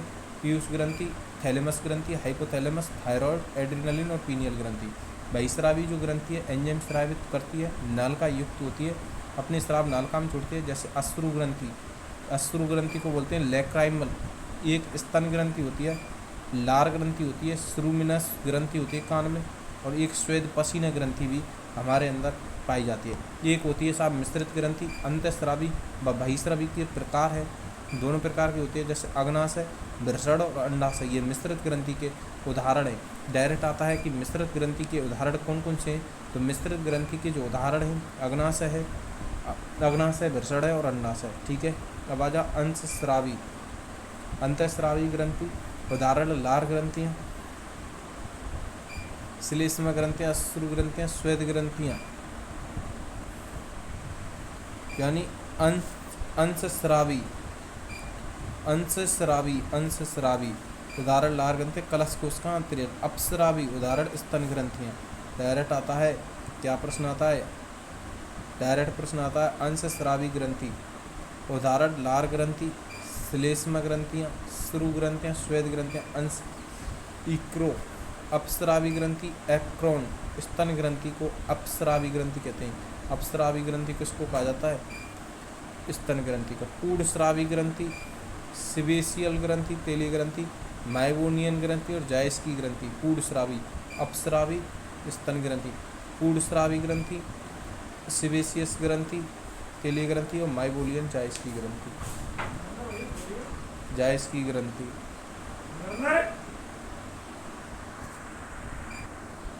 अग्नाशय ग्रंथि, यही एक मिश्रित ग्रंथि जो हार्मोन के साथ साथ पाचक एंजाइम अग्नाशय रस भी स्रावित करती है। ये शरीर की दूसरी सबसे बड़ी ग्रंथि अग्नाशय ग्रंथि।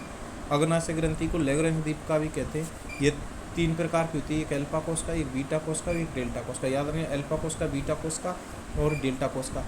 अल्फा कोशिका से स्रावित होता है ग्लूकागोन हार्मोन, बीटा कोशिका से होता है इंसुलिन हार्मोन, और सोमेटोस्टेटिन हार्मोन कौन से होता है? डेल्टा स्टेरिन से स्रावित होता है।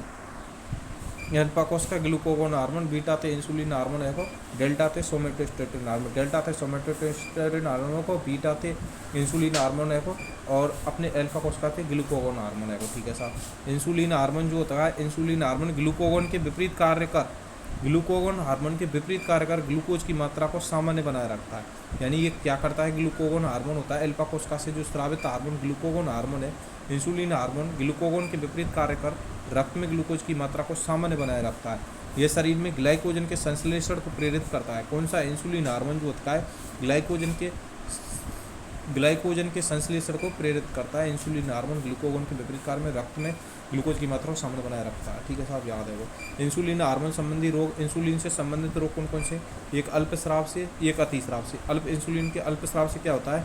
इंसुलिन का कम स्राव है होता है, मधुमेह जाएगा, डायबिटीज जाएगी, मेलिटस बोले, हाइपरग्लाइसीमिया या बहुमूत्रता, पॉलीडिप्टीसिया, कीटोसिडेस कहते हैं। याद रखो, मधुमेह, diabetes, malaria.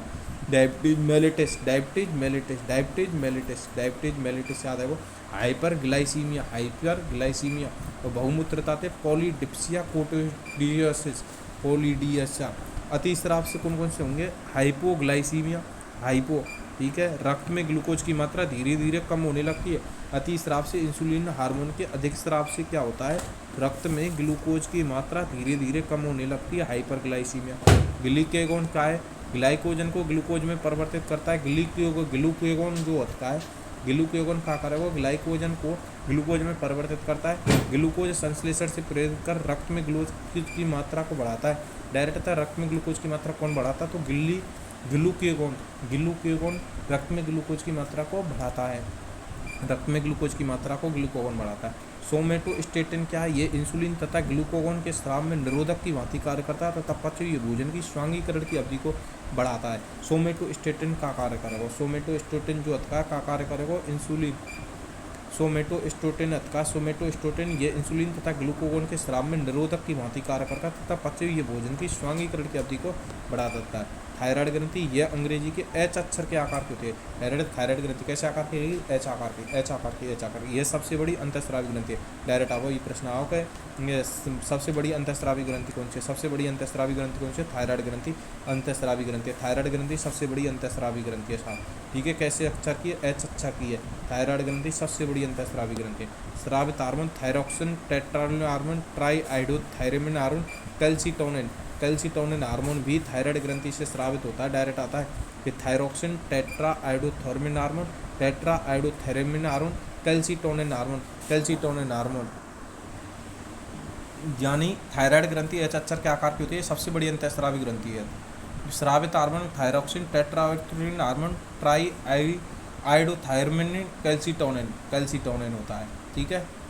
Thyroxine, tetraiodothyronine hormone और ट्राईआइडोथायरामिन और कैल्सीटोनिन। थायरोक्सिन हार्मोन के कार्यकारण, ये हार्मोन के निर्माण के लिए आयोडीन आवश्यक है। इस हार्मोन के निर्माण के लिए मेढक की टेडपोल लार्वा को वयस्क में कायांतरित करता है, ठीक है। ये प्रश्न थायराइड से आएगा, भूलना नहीं है। ग्रंथि से सबसे पहले थायराइड ग्रंथि से ही आएगा कि थायराइड ग्रंथि का आकार एच अक्षर की है, सबसे बड़ी अंतःस्रावी ग्रंथि है। Thyroxine hormone, thyroxine hormone thyroid अंग्रेजी के एच अक्षर के आकार की होती है, ठीक है, एच अक्षर के आकार की होती है। ये सबसे बड़ी अंतःस्रावी ग्रंथि है। स्रावित हार्मोन थायरोक्सिन, टेट्राआइडोथायरामिन हार्मोन होता है, ट्राईआइडोथायरामिन होता है, कैल्सीटोनिन होता है। क्या होता है? कैल्सीटोनिन हार्मोन होता है, कैल्सीटोनिन हार्मोन होता है, कैल्सीटोनिन हार्मोन होता है। क्या होता है? कैल्सीटोनिन हार्मोन होता है। अच्छा आकार के होते हैं। स्रावित हार्मोन थायरोक्सिन, टेट्राआइडोथायरामिन हार्मोन होता है, ट्राईआइडोथायरामिन होता है, कैल्सीटोनिन होता है। थायरोक्सिन हार्मोन के कार्य, इस हार्मोन के निर्माण के लिए आयोडीन आवश्यक है। मेढक की लार्वा को वयस्क में शायद है। थायराइड संबंधी रोग अल्पस्राव या कमी से, जड़ मानवता, अप टू मानवता, क्रेटिनिज्म किसकी कमी से होता है? अप टू मानवता, अप टू मानवता, अप टू मानवता या क्रेटिनिज्म रोग जो है ना, वो किसकी कमी से होता है? वो थायराइड ग्रंथि की कमी से होता है। अप टू अल्प सक्रियता, मिक्सिडिमा, घेंगा गलगंड आयोडीन की कमी से होता है। हसीमाटो रोग थायराइड की आत्महत्या कहते हैं। हसीमाटो रोग से क्या होता है? थायराइड की आत्महत्या हो जाती है। थायरोक्सिन हार्मोन के अतिस्राव से होने वाला है नेत्र सेंधी, गलगंड, प्लूमर के रोग, ग्रेवी ग्रेप्स रोग। यानी थायराइड ग्रंथि के जो रोग हैं ये हमें आपको बेहद तरीके से याद रखने होंगे, क्योंकि इनमें से प्रश्न बनेगा कि थायराइड ग्रंथि से के अल्पस्राव या कमी से कौन से? जड़ मानवता, अप टू मानवता, क्रेटिनिज्म, अप टू अल्पिता, मिक्सिडिमा, गलगंड, घेंगा रोग, ठीक है। आयोडीन की कमी से, हासीमाटो रोग थायराइड की आत्महत्या कमी से होता है, थायराइड ग्रंथि की कमी से, हासीमाटो रोग, हासीमाटो रोग, ठीक है। थायरोक्सिन हार्मोन के अतिस्राव से होने वाले रोग, नेत्रासेंधी रोग, गलगंड रोग, प्लूमर के रोग, ग्रेवी ग्रेप्स रोग, ग्रेवी ग्रेप्स रोग। थायरोक्सिन हार्मोन के अतिस्राव से होने वाले रोग, नेत्रसेंधी रोग, गलगंड रोग, प्लूमर के रोग, ग्रेवी ग्रेप्स के रोग, ग्रेवी ग्रेप्स के रोग। हार्मोन के अतिस्राव से होने वाले रोग, नेत्रसेंधी रोग, गलगंड रोग, प्लूमर के रोग, ग्रेवी रोग। पैराथायराइड ग्रंथि, ये पैराथार्मोन ये कैलिप हार्मोन का स्रावित करती है, विटामिन डी के निर्माण कर अस्थि निर्माण में सहायता करती है। पैराथायराइड ग्रंथि जो है, पैराथायराइड ग्रंथि क्या करती है? पैराथायराइड ग्रंथि कैलिप का हार्मोन स्रावित करती है, ये विटामिन डी का निर्माण कर अस्थि निर्माण में सहायता करती है। पीयूष ग्रंथि, ये कपाल की स्पिनोड अस्थि की शैली टर्सिका की स्थित होती है, शैली टर्सिका में स्थित होती है। पीयूष ग्रंथि जो होती है पीयूष ग्रंथि ये स्पिनोइड अस्थि की सेलीटर्स्का में स्थित होती है, सेलीटर्स्का में स्थित होती है, सेलीटर्स्का में स्थित होती है। ये इनफंडिबुलम द्वारा हाइपोथैलेमस से जुड़ी होती है। इसे मास्टर ग्रंथि भी कहा जाता है। क्या कहा जाता है? पीयूष ग्रंथि जो होती है स्पिनोइड अस्थि के द्वारा सेलीटर्स्का में स्थित होती है। ये इनफंडिबुलम द्वारा हाइपोथैलेमस से जुड़ी होती है। इसे मास्टर ग्रंथि भी कहा जाता है। गोनेडोट्रोफिक हार्मोन क्या है? पीयूष ग्रंथि जो है स्पिनोइड अस्थि के द्वारा जुड़ी होती है, सेलीटर्स्का में स्थित होती है, इनफंडिबुलम हाइपोथैलेमस से जुड़ी होती है, मास्टर ग्रंथि भी कहते हैं। गोनेडोट्रोफिक हार्मोन ये नर तथा मादा में क्रम से वृषण व अंडाशय से उत्तेजित करती है तथा इनके जनन अंगों को परिपक्वता क्रियाशीलता के लिए उत्तरदायी है। गोनेडोट्रोफिक हार्मोन, गोनेडोट्रोफिक हार्मोन, गोनेडोट्रोफिक हार्मोन, गोनेडोट्रोफिक हार्मोन, गोनेडोट्रोफिक जो हार्मोन है, गोनेडोट्रोफिक जो हार्मोन है ये नर तथा मादा में क्रम से वृषण व अंडाशय में उत्तेजित करती हैं। इनकी जनन अंगों की परिपक्वता तथा क्रियाशीलता के लिए उत्तरदायी होती है। ठीक है, क्रियाशीलता के लिए उत्तरदायी होती है गोनेडोट्रोफिक हार्मोन। ठीक है, नर तथा मादा में क्रम से वृषण तथा अंडाशय में उत्तेजित करती है। ये दो प्रकार की होती है, पुटका प्रेरक हार्मोन और ल्यूटोजेनिक अंतर LH और ICSH। डायरेक्ट प्रश्न बनेगा पीयूष ग्रंथि से, पीयूष ग्रंथि से डायरेक्ट प्रश्न बनेगा, पीयूष ग्रंथि से डायरेक्ट प्रश्न बनेगा, पीयूष ग्रंथि से क्या बनेगा? डायरेक्ट प्रश्न बनेगा। और फिर उसके बाद पीयूष ग्रंथि से क्या बनेगा? डायरेक्ट प्रश्न बनेगा। पीयूष ग्रंथि से डायरेक्ट प्रश्न क्या बनेगा? देखिए, पीयूष ग्रंथि से जो प्रश्न बनेंगे ना वो बेहद महत्वपूर्ण प्रश्न होंगे और ये हमारे उसमें बहुत सहायता करेंगे। पीयूष ग्रंथि के दो प्रकार के हार्मोन होते हैं, दो प्रकार के हार्मोन होते हैं, पुटका प्रेरक हार्मोन, ये ल्यूटिनाइजिक अंतरालिक कोशिका हार्मोन। मादा में अंडाशयी पुटका में वृद्धि, उनकी परिपक्वता तथा मादा में हार्मोन को उत्तेजित करता है। मादा में अंडाई FSH हार्मोन मादा में अंडाशयी पुटका में वृद्धि करता है, उनके परिपक्वन में कौन करता है? FSH hormone. पुरुषों में शुक्रजनन नलिकाओं की वृद्धि तथा शुक्राणु निर्माण को प्रेरित करता है। युग्मकों के निर्माण व उनके प्रमुख भूमिका होने के कारण इसे काइनेटिक गैमीटो काइनेटिक कारक भी कहते हैं, काइनेटिक कारक भी कहते हैं। ठीक है, ये कई चीज़ याद रखनी। मादा में अंडाशयी पुटका में वृद्धि, उनके परिपक्वन, मादा हार्मोन के स्रावन। पुरुषों में शुक्रजनन नलिका में वृद्धि, शुक्राणु निर्माण प्रेरित, युग्म निर्माण व उनके विकास की भूमिका होने के कारण इसे गैमेटोकाइनिक भी कहते हैं। ठीक है, कारक भी कहते हैं। पुरुषों में शुक्रजनन नलिका में वृद्धि। ठीक है, ये चीज़ें।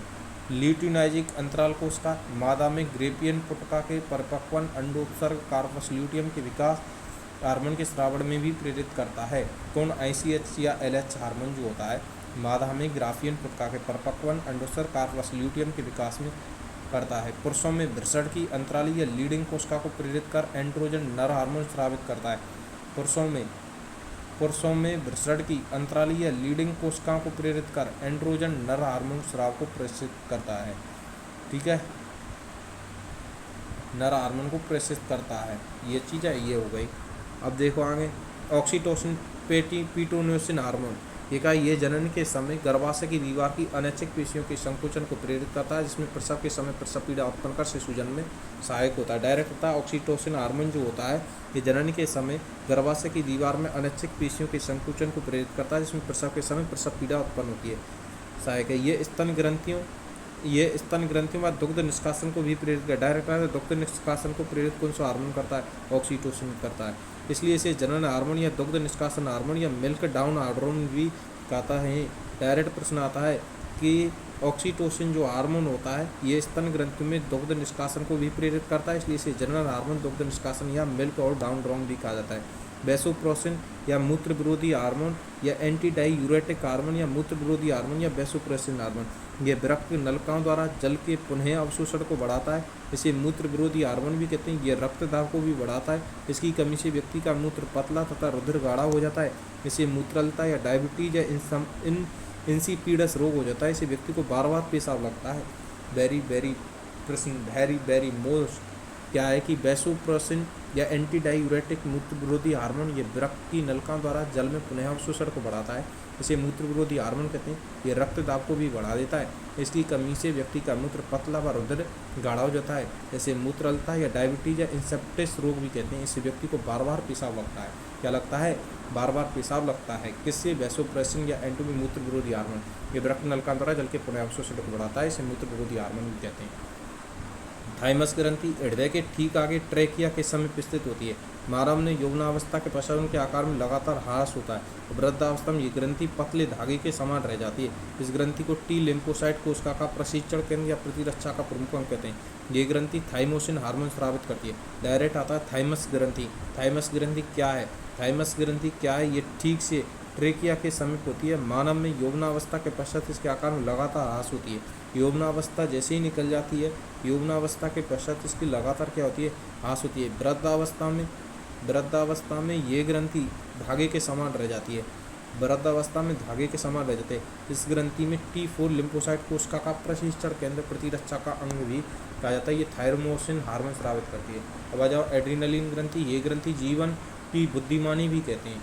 एड्रीनलिन ग्रंथि को क्या कहते हैं? इस ग्रंथि को जीवन की बुद्धिमानी भी कहते हैं। इसे जीवन की बुद्धिमानी भी कहते हैं। एड्रीनलिन ग्रंथि को क्या कहा जाता है? एड्रीनलिन ग्रंथि को, इस ग्रंथि को जीवन की बुद्धिमानी भी कहते हैं। इसे 3F ग्रंथि या 4S ग्रंथि भी कहते हैं। इसे 3F या 4S ग्रंथि भी कहते हैं। एड्रीनलिन ग्रंथि, ये ग्रंथि जीवन की बुद्धिमानी भी कहते हैं।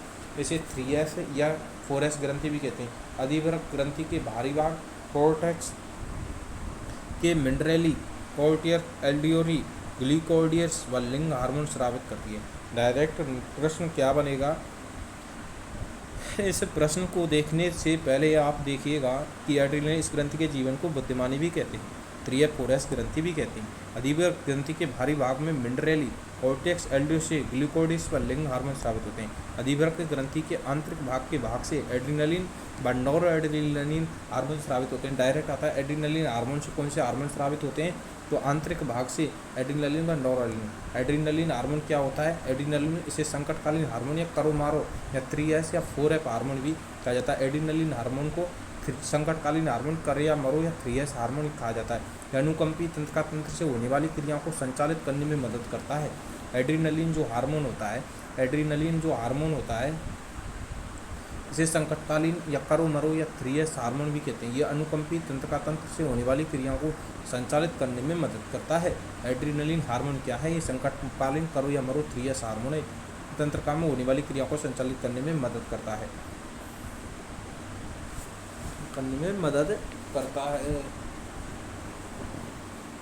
हाइपोथैलेमस ग्रंथि क्या है? इसे मास्टर ऑफ मास्टर या हेडमास्टर ग्रंथि भी कहा जाता है। यह अग्र मस्तिष्क के डाइएन्सेफ्लोन भाग में पाई जाती है। हाइपोथैलेमस ग्रंथि जो होती है, हाइपोथैलेमस ग्रंथि किस भाग में पाई जाती है? तो हाइपोथैलेमस ग्रंथि मास्टर ऑफ मास्टर या हेडमास्टर ग्रंथि भी कहा जाता है। इसे अग्र मस्तिष्क के डाइएन्सेफ्लोन भाग में होती है। हमारी अग्र मस्तिष्क के डाइएन्सेफ्लोन भाग में, ये अग्र मस्तिष्क के डाइएन्सेफ्लोन भाग में रहती है। पीनियल ग्रंथि क्या है? यह अग्र मस्तिष्क के पश्च भाग की सतह पर पाई जाती है।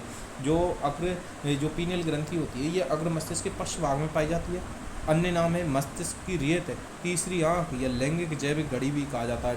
डायरेक्ट वेरी महत्वपूर्ण प्रश्न क्या? पीनियल ग्रंथि को मस्तिष्क की तीसरी आंख या लैंगिक जैविक घड़ी भी कहा जाता है। मस्तिष्क की रेत, तीसरी आंख, लैंगिक जैविक घड़ी भी कहा जाता है।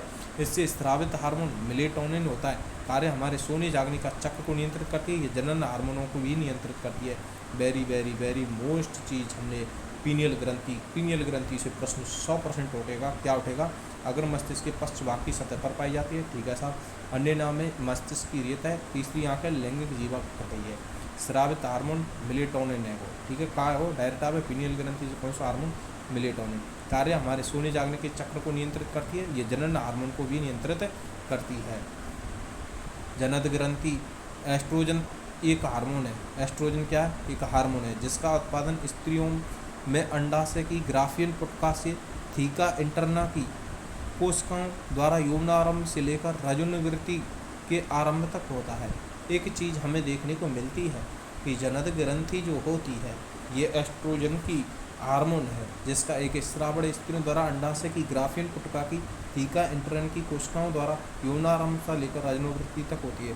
मुख्य एस्ट्रोजन या स्टियोल होता है। नारी विकास हार्मोन कहते हैं क्योंकि ये मादा के द्वितीय लैंगिक लक्षणों के विकास में सहायक होती है। एस्ट्रोजन जो हार्मोन होता है मादा के, ये चीज़ हमने पढ़ी। अब पढ़ेंगे श्वसन तंत्र। वायुमंडलीय O2 और कोशिका उत्पन्न CO2 के आदान प्रदान की इस प्रक्रिया को श्वसन कहते हैं। सामान्यतः श्वासन कहते हैं। आंतरिक श्वसन श्वसन प्रक्रिया के श्वास अंदर लेना निश्वसन तथा श्वास को बाहर निकलना उच्च श्वसन है। श्वसन क्रिया में श्वास अंदर लेने में 2 सेकंड व श्वास बाहर निकालने में 3 सेकंड का समय लगता है। ठीक है साहब। श्वसन तंत्र के भाग। श्वसन तंत्र का मापन स्पायरोमीटर द्वारा होता है। डायरेक्ट प्रश्न बनता है श्वसन तंत्र का मापन किसके द्वारा होता है? श्वसन तंत्र का मापन स्पायरोमीटर द्वारा होता है। किसके द्वारा होता है? स्पायरोमीटर के द्वारा होता है। स्पायरोमीटर द्वारा। अंतः श्वसित व उच्च श्वसित वायु में ऑक्सीजन और कार्बन डाइऑक्साइड का प्रतिशत देखिए। ठीक है साहब। अंतः श्वसित में वायु में 21% ऑक्सीजन, 0.04% कार्बन डाइऑक्साइड होती है, जबकि उच्च श्वसन जो हम बाहर निकालते हैं इसमें 16.4% ऑक्सीजन हम बाहर निकाल देते हैं और 4.4% कार्बन डाइऑक्साइड हम बाहर निकालते हैं। ध्यान रखना ये प्रश्न आ लिया है, इससे पहले कई एग्जाम हुए हैं, जैसे लाइब्रेरी और CET की जो एग्जाम हुई है इनमें दोनों में रिपीट हुआ है ये प्रश्न के। 21% ऑक्सीजन होता है, 0.04% कार्बन डाइऑक्साइड होता है। उच्च श्वसन में 16.4% ऑक्सीजन हम बाहर निकालते हैं और 4.4% कार्बन डाइऑक्साइड हम क्या करते हैं? छोड़ते हैं। ठीक है साहब। श्वसन पथ है। श्वसन पथ क्या होता है? श्वास नली के प्रवेश द्वार पर पत्तीनुमा कपाट एपिग्लोटिस पाया जाता है तथा इसमें C आकार के उपास्थि छल्ले पाए जाते हैं जो श्वास नली को पिचकने से रोकते हैं। डायरेक्ट आता है कि श्वास नली को पिचकने से क्या रोकते हैं? श्वास नली के प्रवेश द्वार पर कपाट एपिग्लोटिस पाया जाता है पत्तीनुमा। C आकार के उपास्थि छल्ले पाए जाते हैं तथा इसमें C आकार के जो श्वास नली को पिचकने से बचाते हैं। पत्तीनुमा कपाट क्या पाया जाता है? एपिग्लोटिस। और C आकार के उपास्थि छल्ले पाए जाते हैं। ठीक है। श्वास नली को पिचकने से रोकते हैं। श्वसन पथ है। श्वसनिका के अंतिम सिरे पर कूपकाएँ स्थित होती हैं। डायरेक्ट आता है श्वसनिकाओं के अंतिम सिरे पर क्या स्थित होती हैं? कूपका स्थित हुई। कूपकाओं को फेफड़े की सबसे छोटी संरचनात्मक एवं क्रियात्मक इकाई कहा जाता है। डायरेक्ट आता है श्वसनिकाओं के अंतिम सिरे पर क्या होती हैं? कूपकाएँ स्थित होती हैं। कूपकाओं को फेफड़ों की सबसे छोटी संरचनात्मक क्रियात्मक इकाई कहा जाता है। श्वसन संबंधी आयतन। ज्वारीय आयतन क्या? श्वसन सामान्य श्वसन में फेफड़ों में भरी गई तथा बाहर निकाली गई वायु का आयतन ज्वारीय आयतन कहलाता है। ज्वारीय आयतन क्या कहलाता है? श्वसन के समय भरी गई एवं भरी गई तथा छोड़ी गई वायु का आयतन क्या कहलाता है? ज्वारीय आयतन कहलाता है। ज्वारीय आयतन कहलाता है। जैव क्षमता क्या होती है? जैव क्षमता 4600 ml होती है। ज्वारीय आयतन में होता है सामान्य श्वसन व फेफड़ों में भरी गई तथा बाहर निकाली गई वायु का आयतन ज्वारीय आयतन कहलाता है। ज्वारीय आयतन 500 ml होता है, जबकि जैव क्षमता लगभग 4600 ml होती है। जैव क्षमता लगभग 4600 ml होती है। फेफड़ों की कुल क्षमता 5800 ml होती है, लगभग 5800। डायरेक्ट आते फेफड़ों की कुल क्षमता 5800 ml होती है, जबकि जैव क्षमता लगभग 4600 ml होती है। ज्वारीय आयतन सामान्य श्वसन में फेफड़ों में भरी गई तथा बाहर निकाली गई वायु का आयतन ज्वारीय आयतन कहलाता है। लैक्टिक अम्ल का संचयन पेशियों में ऐंठन उत्पन्न करता है। लैक्टिक अम्ल का जो संचयन है ना, लैक्टिक अम्ल का क्या संचयन? लैक्टिक अम्ल का जो संचयन है ये क्या करता है? पेशियों में ऐंठन उत्पन्न करता है। पेशियों में ऐंठन उत्पन्न करता है। ग्लूकोज पेशी कोशिका। ग्लूकोज क्या है? पेशी कोशिका है। ऑक्सीजन अनुपस्थित लैक्टिक अम्ल प्लस CO2 प्लस ऊर्जा, ये चीज़ें हमें देखनी होंगी कि ग्लूकोज जो होती है, ग्लूकोज पेशी कोशिका, ग्लूकोज जो है पेशी कोशिका, ऑक्सीजन अनुपस्थित, लैक्टिक अम्ल, CO2 और ऊर्जा। ठीक है। ग्लूकोज पेशी कोशिका, ऑक्सीजन अनुपस्थित, लैक्टिक अम्ल, CO2 और ऊर्जा। ठीक है। ग्लूकोज पेशी कोशिका, ऑक्सीजन अनुपस्थित, लैक्टिक अम्ल प्लस CO2 ऊर्जा। ग्लूकोज पेशी कोशिका, ऑक्सीजन अनुपस्थित, लैक्टिक अम्ल और CO2 प्लस ऊर्जा। अब जब श्वसन संबंधी रोग जो हैं कौन कौन से? श्वसन संबंधी निमोनिया, स्ट्रेप्टोकोकस निमोनी जीवाणु द्वारा होने वाला रोग है। इसमें फेफड़ों में तरल भर जाता है तथा सांस लेने में कठिनाई होती है। निमोनिया क्या है? निमोनिया श्वसन संबंधी रोग है। ये स्ट्रेप्टोकोकस निमोनी जीवाणु द्वारा होने वाला रोग है। इसमें फेफड़ों में तरल भर जाता है तथा सांस लेने में कठिनाई होती है। अस्थमा क्या है? ये एलर्जी से होने वाला रोग है जो पराग, धूलकण, खाद्य पदार्थों, ठंड, धूम्रपान आदि से हो सकता है।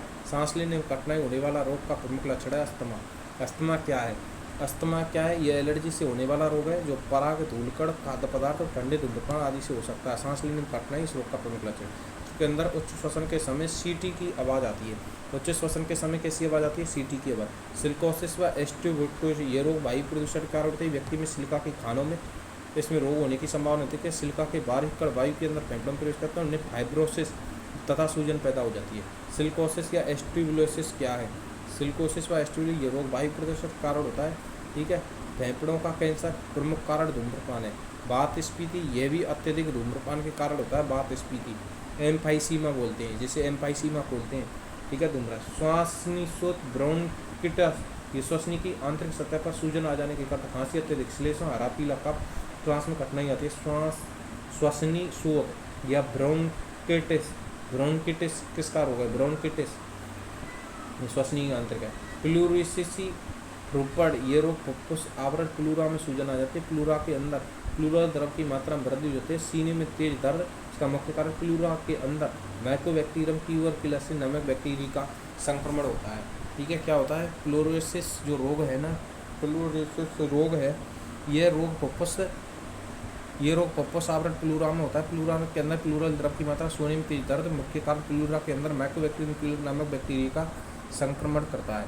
अब पढ़ेंगे हम उत्सर्जन तंत्र। ठीक है। उत्सर्जन तंत्र मूत्र में यूरिक अम्ल की उपस्थिति होने के कारण इसकी प्रकृति अम्लीय होती है, जिसका पीएच मान 6.5 होता है। 6 से 6.5 होता है।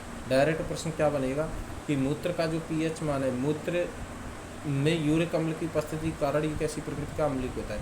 इसका पीएच मान 6.5 या 6 होता है। 6 या 6.5 होता है।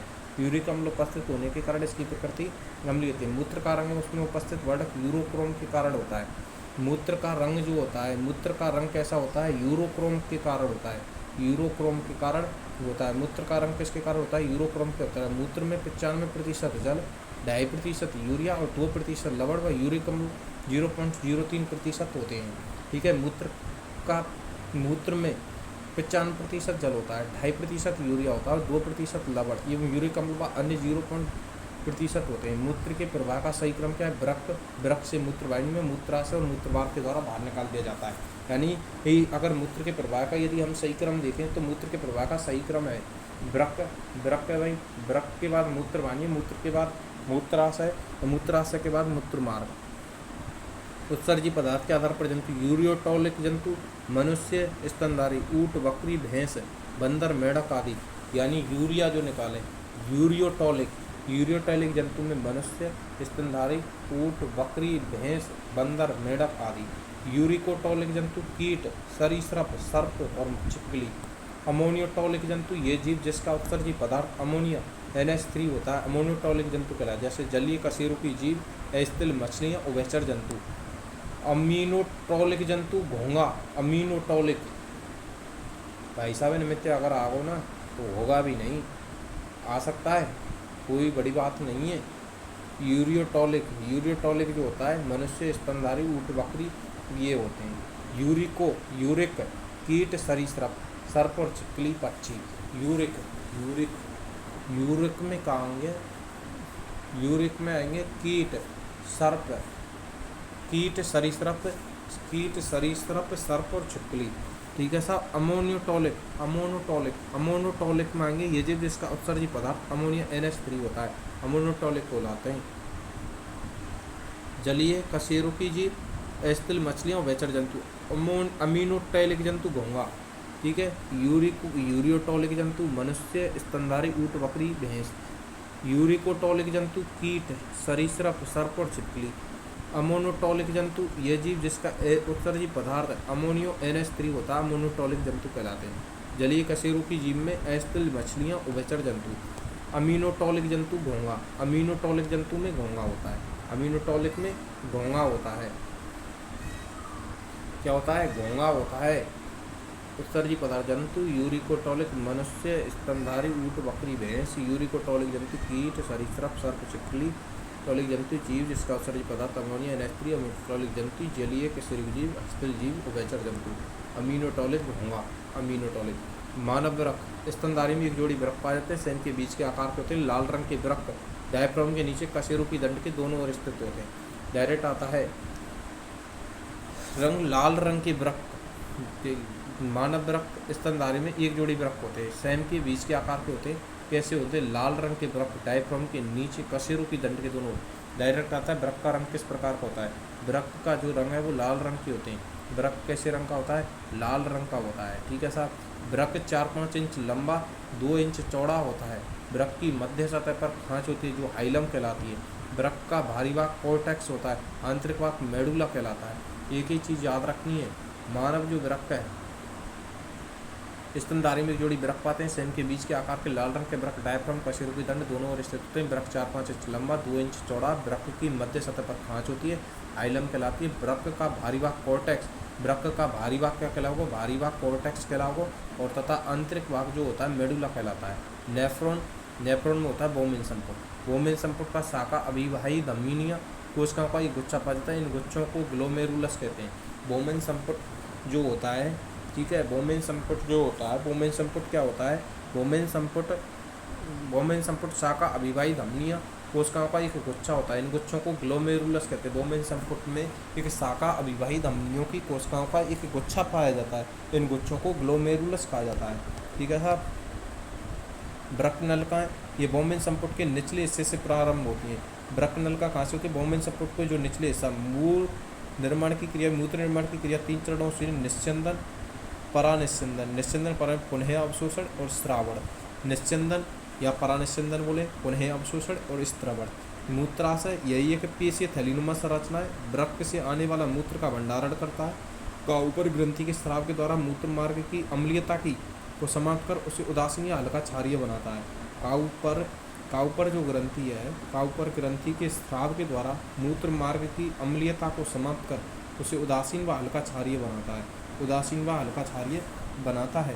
काउपर ग्रंथि के स्राव के द्वारा मूत्र मार्ग की अम्लीयता को समाप्त कर उसे उदासीन व हल्का क्षारीय बनाता है। डायरेक्ट आता है काउपर ग्रंथि के स्राव के द्वारा, काउपर ग्रंथि के स्राव के द्वारा मूत्र मार्ग की अम्लीयता की समाप्त कर उसे उदासीन व हल्का क्षारीय बनाता है। काउपर ग्रंथि मूत्र मार्ग की अम्लीयता को समाप्त कर उसे उदासीन व हल्का क्षारीय बनाता है। कंकाल तंत्र क्या है?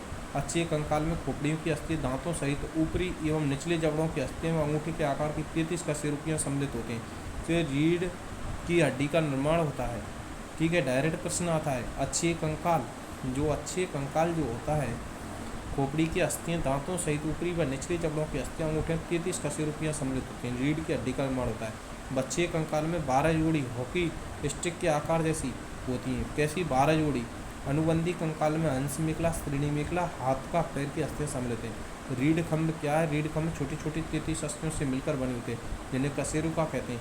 रीढ़ खंड क्या होता है? ये 33 अस्थियों से मिलकर बनी होती है, जिन्हें कशेरुका कहते हैं। मानव शरीर का अधिकतम भार जल से बना है, जिससे उनकी मात्रा लगभग 60 से 70% है। मानव शरीर में पाया जाने वाला सर्वाधिक प्रतिशत वाला तत्व ऑक्सीजन है, 65% पे। ऑक्सीजन के बाद क्रम से कार्बन 18.5%, नाइट्रोजन 3.2, कैल्शियम 1.5 और फास्फोरस ये वेरी मोस्ट है।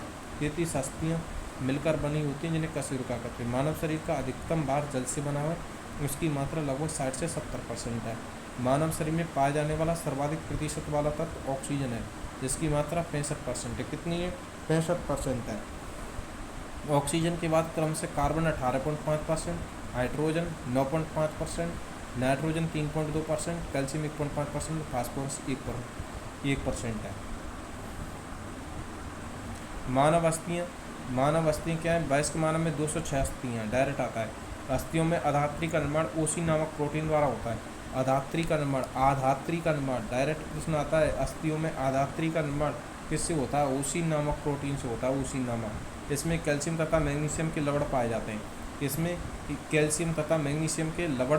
हैं। ठीक है, जिनकी उपस्थिति के कारण अस्थि दृढ़ और कठोर होती है, मैग्नीशियम व कैल्शियम के लवण के कारण।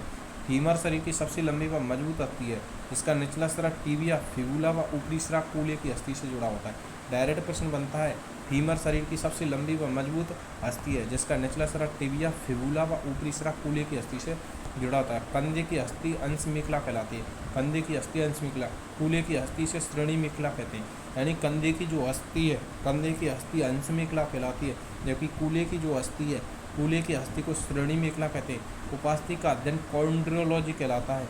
हड्डियों का अध्ययन ऑस्टियोलॉजी कहलाता है। मांसपेशियों का अध्ययन सर्कोलॉजी या माइलॉजी कहलाता है। मानव शरीर की सबसे छोटी हड्डी स्टेपिज है, मनुष्य के कान में पाई जाती है।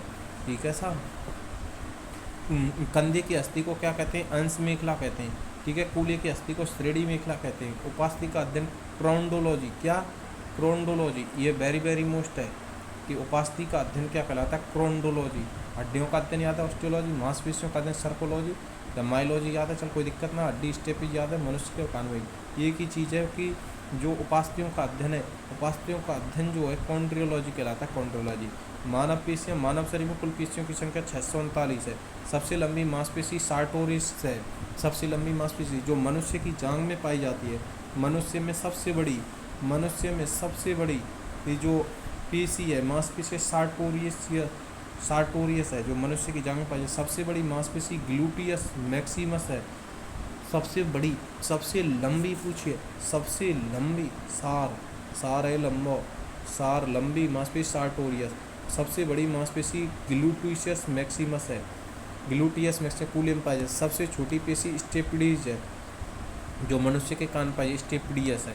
संधि के प्रकार शरीर की चल संधि, कंदुक हल्का संधि, कोर संधि और दुराग्र संधि।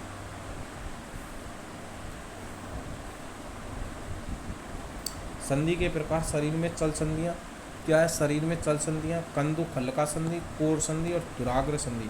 कंदुक हल्का संधि, इसमें अस्थि का एक सिरा घुमावनुमा हल्का व दूसरा सिरा गोल कंदुक होता है, गोल कंदुक होता है। कंदुक हल्का संधि, ये अस्थियाँ आसानी से सभी दिशाओं में घूम सकती हैं। कंदुक हल्का संधि जो है ये सभी कंदुक हल्का संधि, कोर संधि, दुराग्र संधि, कंदुक हल्का संधि, कोर संधि, दुराग्र संधि, कंदुक हल्का, इसमें अस्थि का एक सिरा या दूसरा सिरा गोल कंदुक होता है। अस्थियाँ आसानी से सभी दिशा में घूम सकती हैं।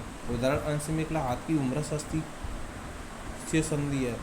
अंश मेखला से हाथ की उम्रस संधि है। श्रेणी मेखला से जांघ की अस्थि, कोर संधि, कब्जा संधि, इस प्रकार संधि। एक अस्थि गोल सिरा दूसरी अस्थि के अवतल भाग से जुड़ाता है। ये कम गति करता होता है कोणीय घुटने की संधि।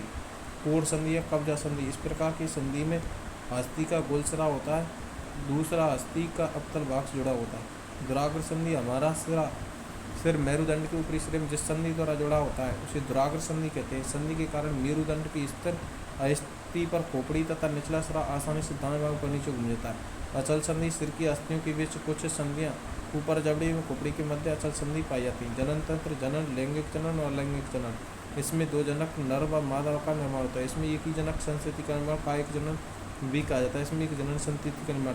अलैंगिक जनन के प्रकार द्विविभाजन में जनक प्राणी दो समान आकार के प्राणी में विभाजित होता है, जैसे सामान्यतः एक कोष के जीव जैसे अमीबा, पैरामीशियम, युगलिना। द्विकुंडमी लेशमानिया कालाजार पर जो रोगाणु रहता है। ध्यान रखना ये द्विविभाजन जो है अलैंगिक जनन का प्रकार है, दो प्राणी बनाता है, एक उसके अमीबा, पैरामीशियम, युगलिना। द्विखंडन लेशमानिया कालाजार के रोगाणु में मिलता है। द्विखंडन की जो विधि है, बहुविखंडन जो है एक कोशिका से अनेक कोशिकाओं से विभाजित होने की क्षमता बहुविखंडन कहते हैं। जनक प्राणी एक से अधिक प्राणी में विभाजित हो जाता है। प्लाज्मोडियम बहुविखंडन का उदाहरण है। प्लाज्मोडियम जो है बहुविखंडन का ही उदाहरण है। मुकुलन जो है इसमें प्राणी के शरीर में एक कलिका बनती है।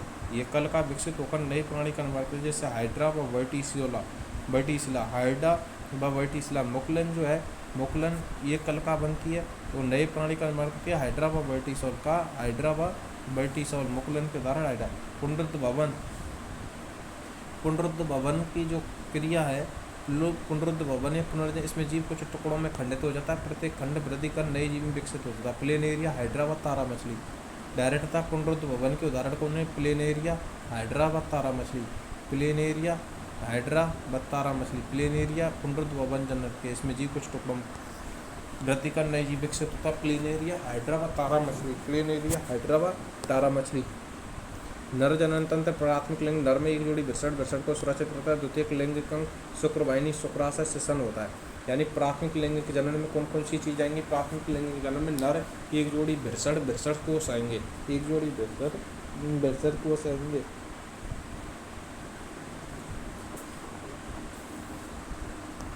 वृषण को स्थिर रखने के लिए आवश्यक है। द्वितीयक लिंग की मांगे शुक्रवाहिनी, शुक्राशय, वृषण। शुक्राणु निर्माण के शरीर में कम तापमान की आवश्यकता होती है। ब्रषण कोश ताप नियंत्रण यंत्र के तौर पर कार्य करता है। ब्रषण कोश का तापमान शरीर के अन्य अंगों से कम होता है, लगभग 33-34 डिग्री सेल्सियस होता है। डायरेक्ट होता है। ब्रषण का तापमान कितने होता है? ब्रषण कोश का तापमान 33 से 34 डिग्री सेल्सियस होता है, शरीर के अन्य अंगों से कम होता है। मानव शरीर का तापमान 37 डिग्री सेल्सियस या 58.6 डिग्री फ़ारेनहाइट या 310 केल्विन होता है। केल्विन में 310 केल्विन होता है, ध्यान रखना। 37 डिग्री सेल्सियस होता है, 98.6 डिग्री फ़ारेनहाइट होता है, ठीक है, 98.6 डिग्री फ़ारेनहाइट। शुक्रजनन कोशिकाओं को पोषण शुक्रजनन कोशिकाओं को पोषण व सुरक्षा व आलम्बन प्रदान करने हेतु सर्टोली कोशिका पाई जाती है। शुक्राणु के कार्य शुक्राणु का निर्माण करना, टेस्टोस्टेरोन हार्मोन का शुक्राणु के निर्माण करना, टेस्टोस्टेरोन हार्मोन का स्रावण करना, ठीक है साहब, करना टेस्टोस्टेरोन हार्मोन का। शुक्राणु का परिपक्वन एपिडर्मिस में होता है। डायरेक्ट आता है। शुक्राणु का परिपक्वन है, शुक्राणु का परिपक्वन कहाँ होता है? एपिडर्मिस में होता है। शुक्राणु का जो पोषण है एपिडर्मिस में होता है। शुक्राणु निर्माण हेतु कम तापमान की आवश्यकता होती है, इसलिए ब्रषण कोश ताप नियंत्रण हेतु शरीर से बाहर स्थित होते हैं, शरीर के बाहर स्थित होते हैं।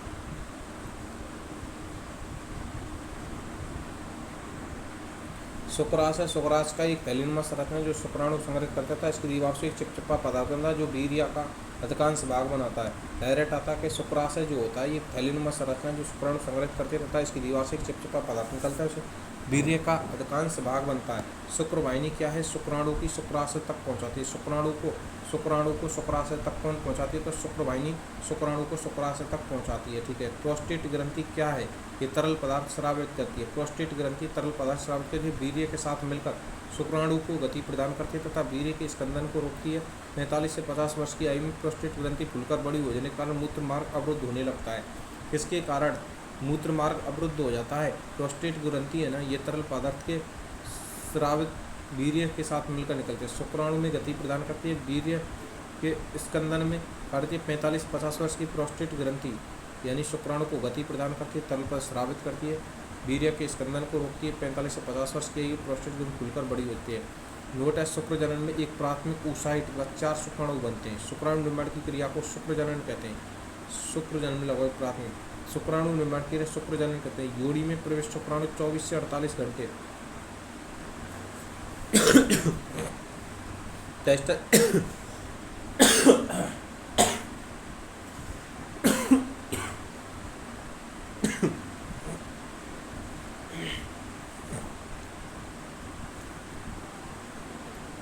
टेस्टोस्टेरोन का मनुष्य के बाल अत्यधिक उत्पन्न होते हैं। शुक्रजनन के लिए मनुष्य में 74 दिन पूर्ण होते हैं। शुक्राणु मनुष्य की सबसे छोटी कोशिका। शुक्राणु मनुष्य की सबसे छोटी कोशिका। नर जननांग विभिन्न भागों में शुक्राणुओं की परिवहन का सही क्रम वृषण से शुक्रवाहक और फिर मूत्र मार्ग होता है, ठीक है। डायरेक्ट आता है। नर जननांग में विभिन्न भाग शुक्राणु का परिवहन वृषण शुक्रवाहक मूत्र मार्ग। मादा जननांग प्राथमिक जनन मादा में एक जोड़ी अंडाशय प्राथमिक जननांग कार्य करते हैं। द्वितीयक जनन में अंडवाहिनी गर्भाशय योनि। अंडाशय अंडाणु निर्माण की क्रिया को अंडजनन कहते हैं। अंडजनन में प्राथमिक oocyte का एक अंडाणु होता है। अंडोत्सर्ग पश्चात 48 घंटे पश्चात जीवित रहता है। अंडाशय में अंडाणु परिपक्वन करना FSH हार्मोन द्वारा होता है। अंडाणु होगा, ठीक है साहब। अंडाणु निर्माण की क्रिया अंडजनन हो गई। अंडजनन के प्राथमिक oocyte को अंडाणु के बनाता है। अंडोत्सर्ग पश्चात तक जीवित रहता है। अंडाशय में अंडाणु के परिपक्वन का नियंत्रण FSH हार्मोन द्वारा होता है। एक युग्मनज में पाए जाने वाले केंद्रकों की संख्या 1 होती है। एक युग्मनज में पाए जाने वाले एक टेडपोल कायंत्रण प्रक्रम द्वारा वयस्क में विकसित होता है। कार्य अंडाणु का निर्माण ग्राफियन पट्टिका करती है। अंडाणु का निर्माण करना, एक अंडाणु 48 घंटे सक्रिय रहता है। मादा एक माह में एक ही अंडाणु स्रावित करती है। एक महिला अपने संपूर्ण जीवन काल में औसतन 4 से अंडाणु का ही उत्सर्जन करती है। मादा एक माह में एक अंडाणु का स्रावण करती है। एक महिला अपने संपूर्ण जीवन काल में 4 से अंडाणुओं का ही उत्सर्जन करती है। एस्ट्रोजन क्या है? ये सुंदरता का हार्मोन भी कहते हैं। ये हार्मोन ग्राफियन पट्टिका द्वारा स्रावित होता है। एस्ट्रोजन, ठीक है। मादा में द्वितीयक लिंग लक्षणों का विकास करता है। जैसे आवाज़ का पतला होना, मासिक चक्र प्रारंभ होना, नितंब भारी होना, शालीनता, मैथुन इच्छा जागृत होना, युवावस्था में लड़कियों के स्तनों का विकास व लड़कों के चेहरे पर दाढ़ी मूंछ का आना गौड़ लिंग लक्षण कहलाते हैं, ध्यान रखना। एस्ट्रोजन ये सुंदरता का हार्मोन भी कहते हैं। हार्मोन ग्राफियन पट्टिका द्वारा स्रावित होता है। इसके द्वारा मादा में द्वितीयक लिंग लक्षणों का विकास होता है। आवाज़ का पतला होना, मासिक चक्र का प्रारंभ, नितंब भारी होना, शालीनता व मैथुन इच्छा जागृत होना इत्यादि। युवावस्था में लड़कियों में स्तनों का विकास व लड़कों के चेहरे पर दाढ़ी मुझ आना गौण लैंगिक लक्षण कहलाता है। किशोर लड़कों पर स्वर यंत्र एडम्स एप्पल कंठ माड़ी में कहते हैं। किशोर लड़कों में स्वर यंत्र को एडम्स एप्पल कंठ माड़ी भी कहते हैं। यौवना आरंभ के दौरान लड़कों में सबसे सुस्पष्ट दिखाई देने वाला परिवर्तन कद की वृद्धि है। प्रोजेस्टेरोन हार्मोन प्रेगनेंसी हार्मोन द्वितीयक लैंगिक अंगों में भाग में प्रोत्साहित करता है। इसका स्राव कार्पस ल्यूटियम द्वारा होता है। कार्पस ल्यूटियम का निर्माण पीयूष ग्रंथि के ल्यूटिनाइजिंग हार्मोन द्वारा किया जाता है।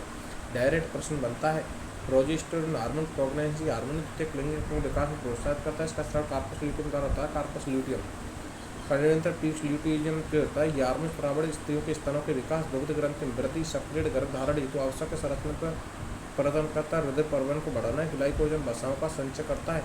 रिलैक्सन हार्मोन, इसका स्रावण प्लेसेंटा द्वारा किया जाता है। ये शिशु जन्म में सहायक है।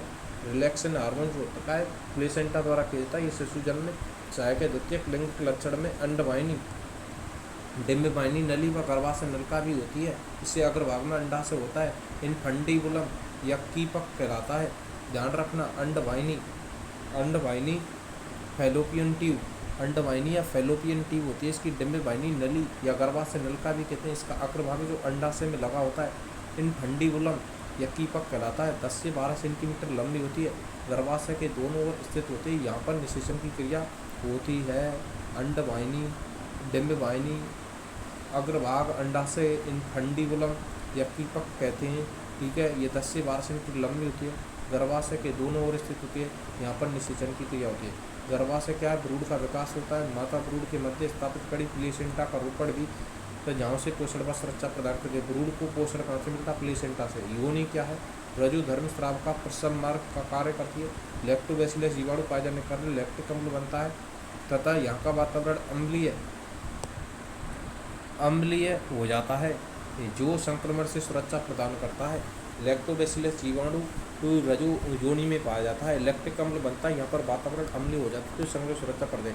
इसमें बर्थोलिन की ग्रंथियाँ पाई जाती हैं, जो योनि का भागशीय नर के शिशन के समजात अंग है। लोबिया मेजोरा बृहदभागोष्ठ नर के वृषण के समजात होता है।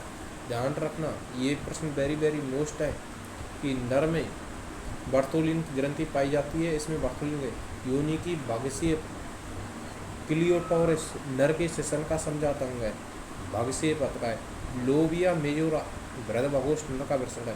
भ्रूण का विकास का अध्ययन ब्रॉडिकी या एम्ब्रायोलॉजी,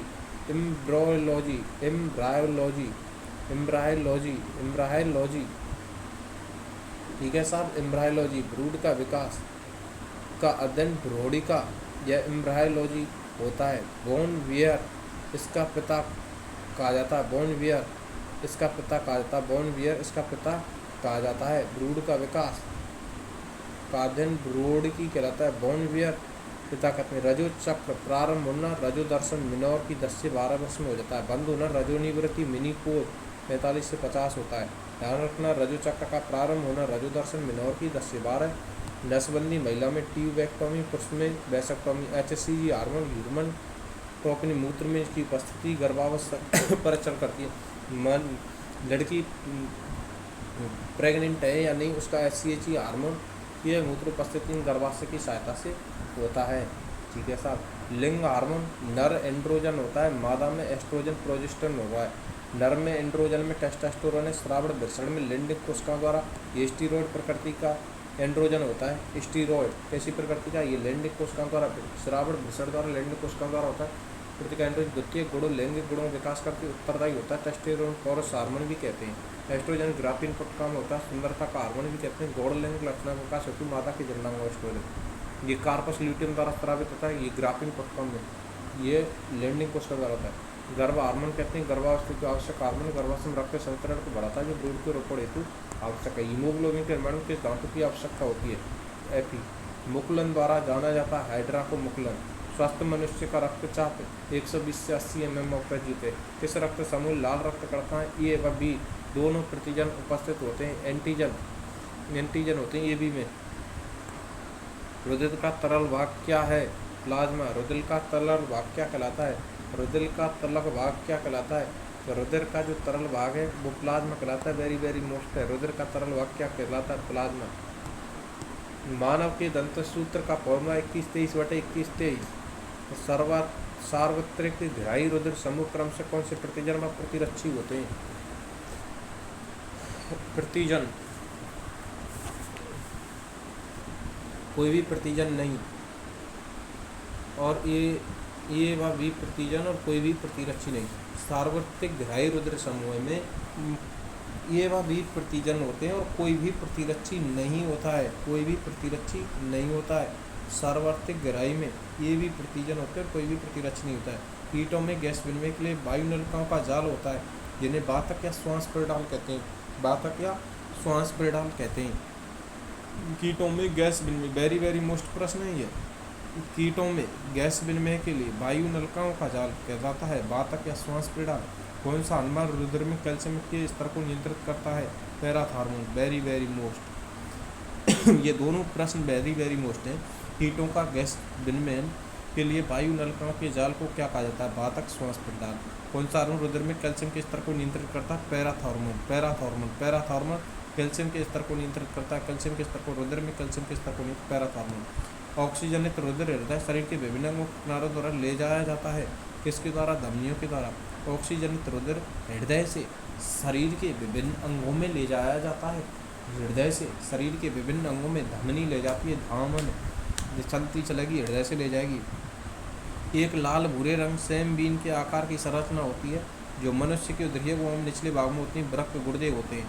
एक फ्लैप पल्ले जैसे प्रत्यास्थ उपस्थिति संरचना में ईसोफेगस, ग्रास नली और ट्रेकिया श्वास नली के बीच स्विच की भांति क्या करता है? स्विच की भांति एपिग्लोटिस कार्य करता है भाई, वेरी वेरी वेरी मोस्ट। एक फ्लैप पल्ले में जैसे प्रत्यास्थ उपस्थिति है, ग्रास नली, ट्रेकिया श्वास नली के बीच स्विच की भांति कार्य करता है एपिग्लोटिस। उसे जंतु का नाम बताइए जो अपनी त्वचा को सांस लेता है। निम्नलिखित विकल्पों में सर्वाधिक उपयुक्त उत्तर चुनिए। केंचुआ, ठीक है, ये है। उसे जंतु का नाम बताइए जो अपनी त्वचा से सांस लेता है, यानी त्वचा से सांस ले वो, और अपने सर्वाधिक उपयुक्त उत्तर है, यानी केंचुआ का है, ये अपनी त्वचा से सांस लेता है।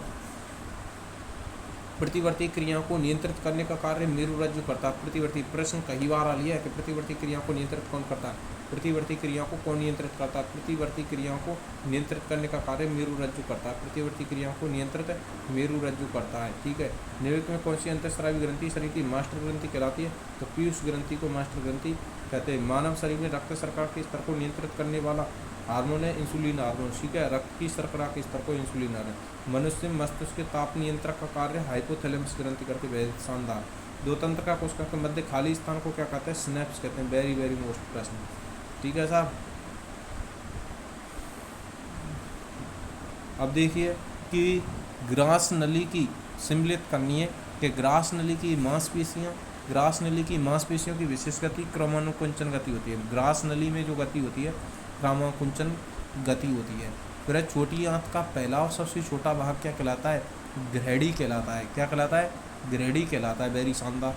फिर है साहब आहार नाल का अंतिम सिरा, आहार नाल का अंतिम सिरा मलाशय होता है भाई, सही है, ठीक है। आहार नाल का विभाग जो मुंह के बाद आता है वो मुखगुआ है, मुंह के बाद क्या आता है? मुखगुआ आती है। मनुष्य में आहार नाल का सबसे लंबा भाग क्या होता है?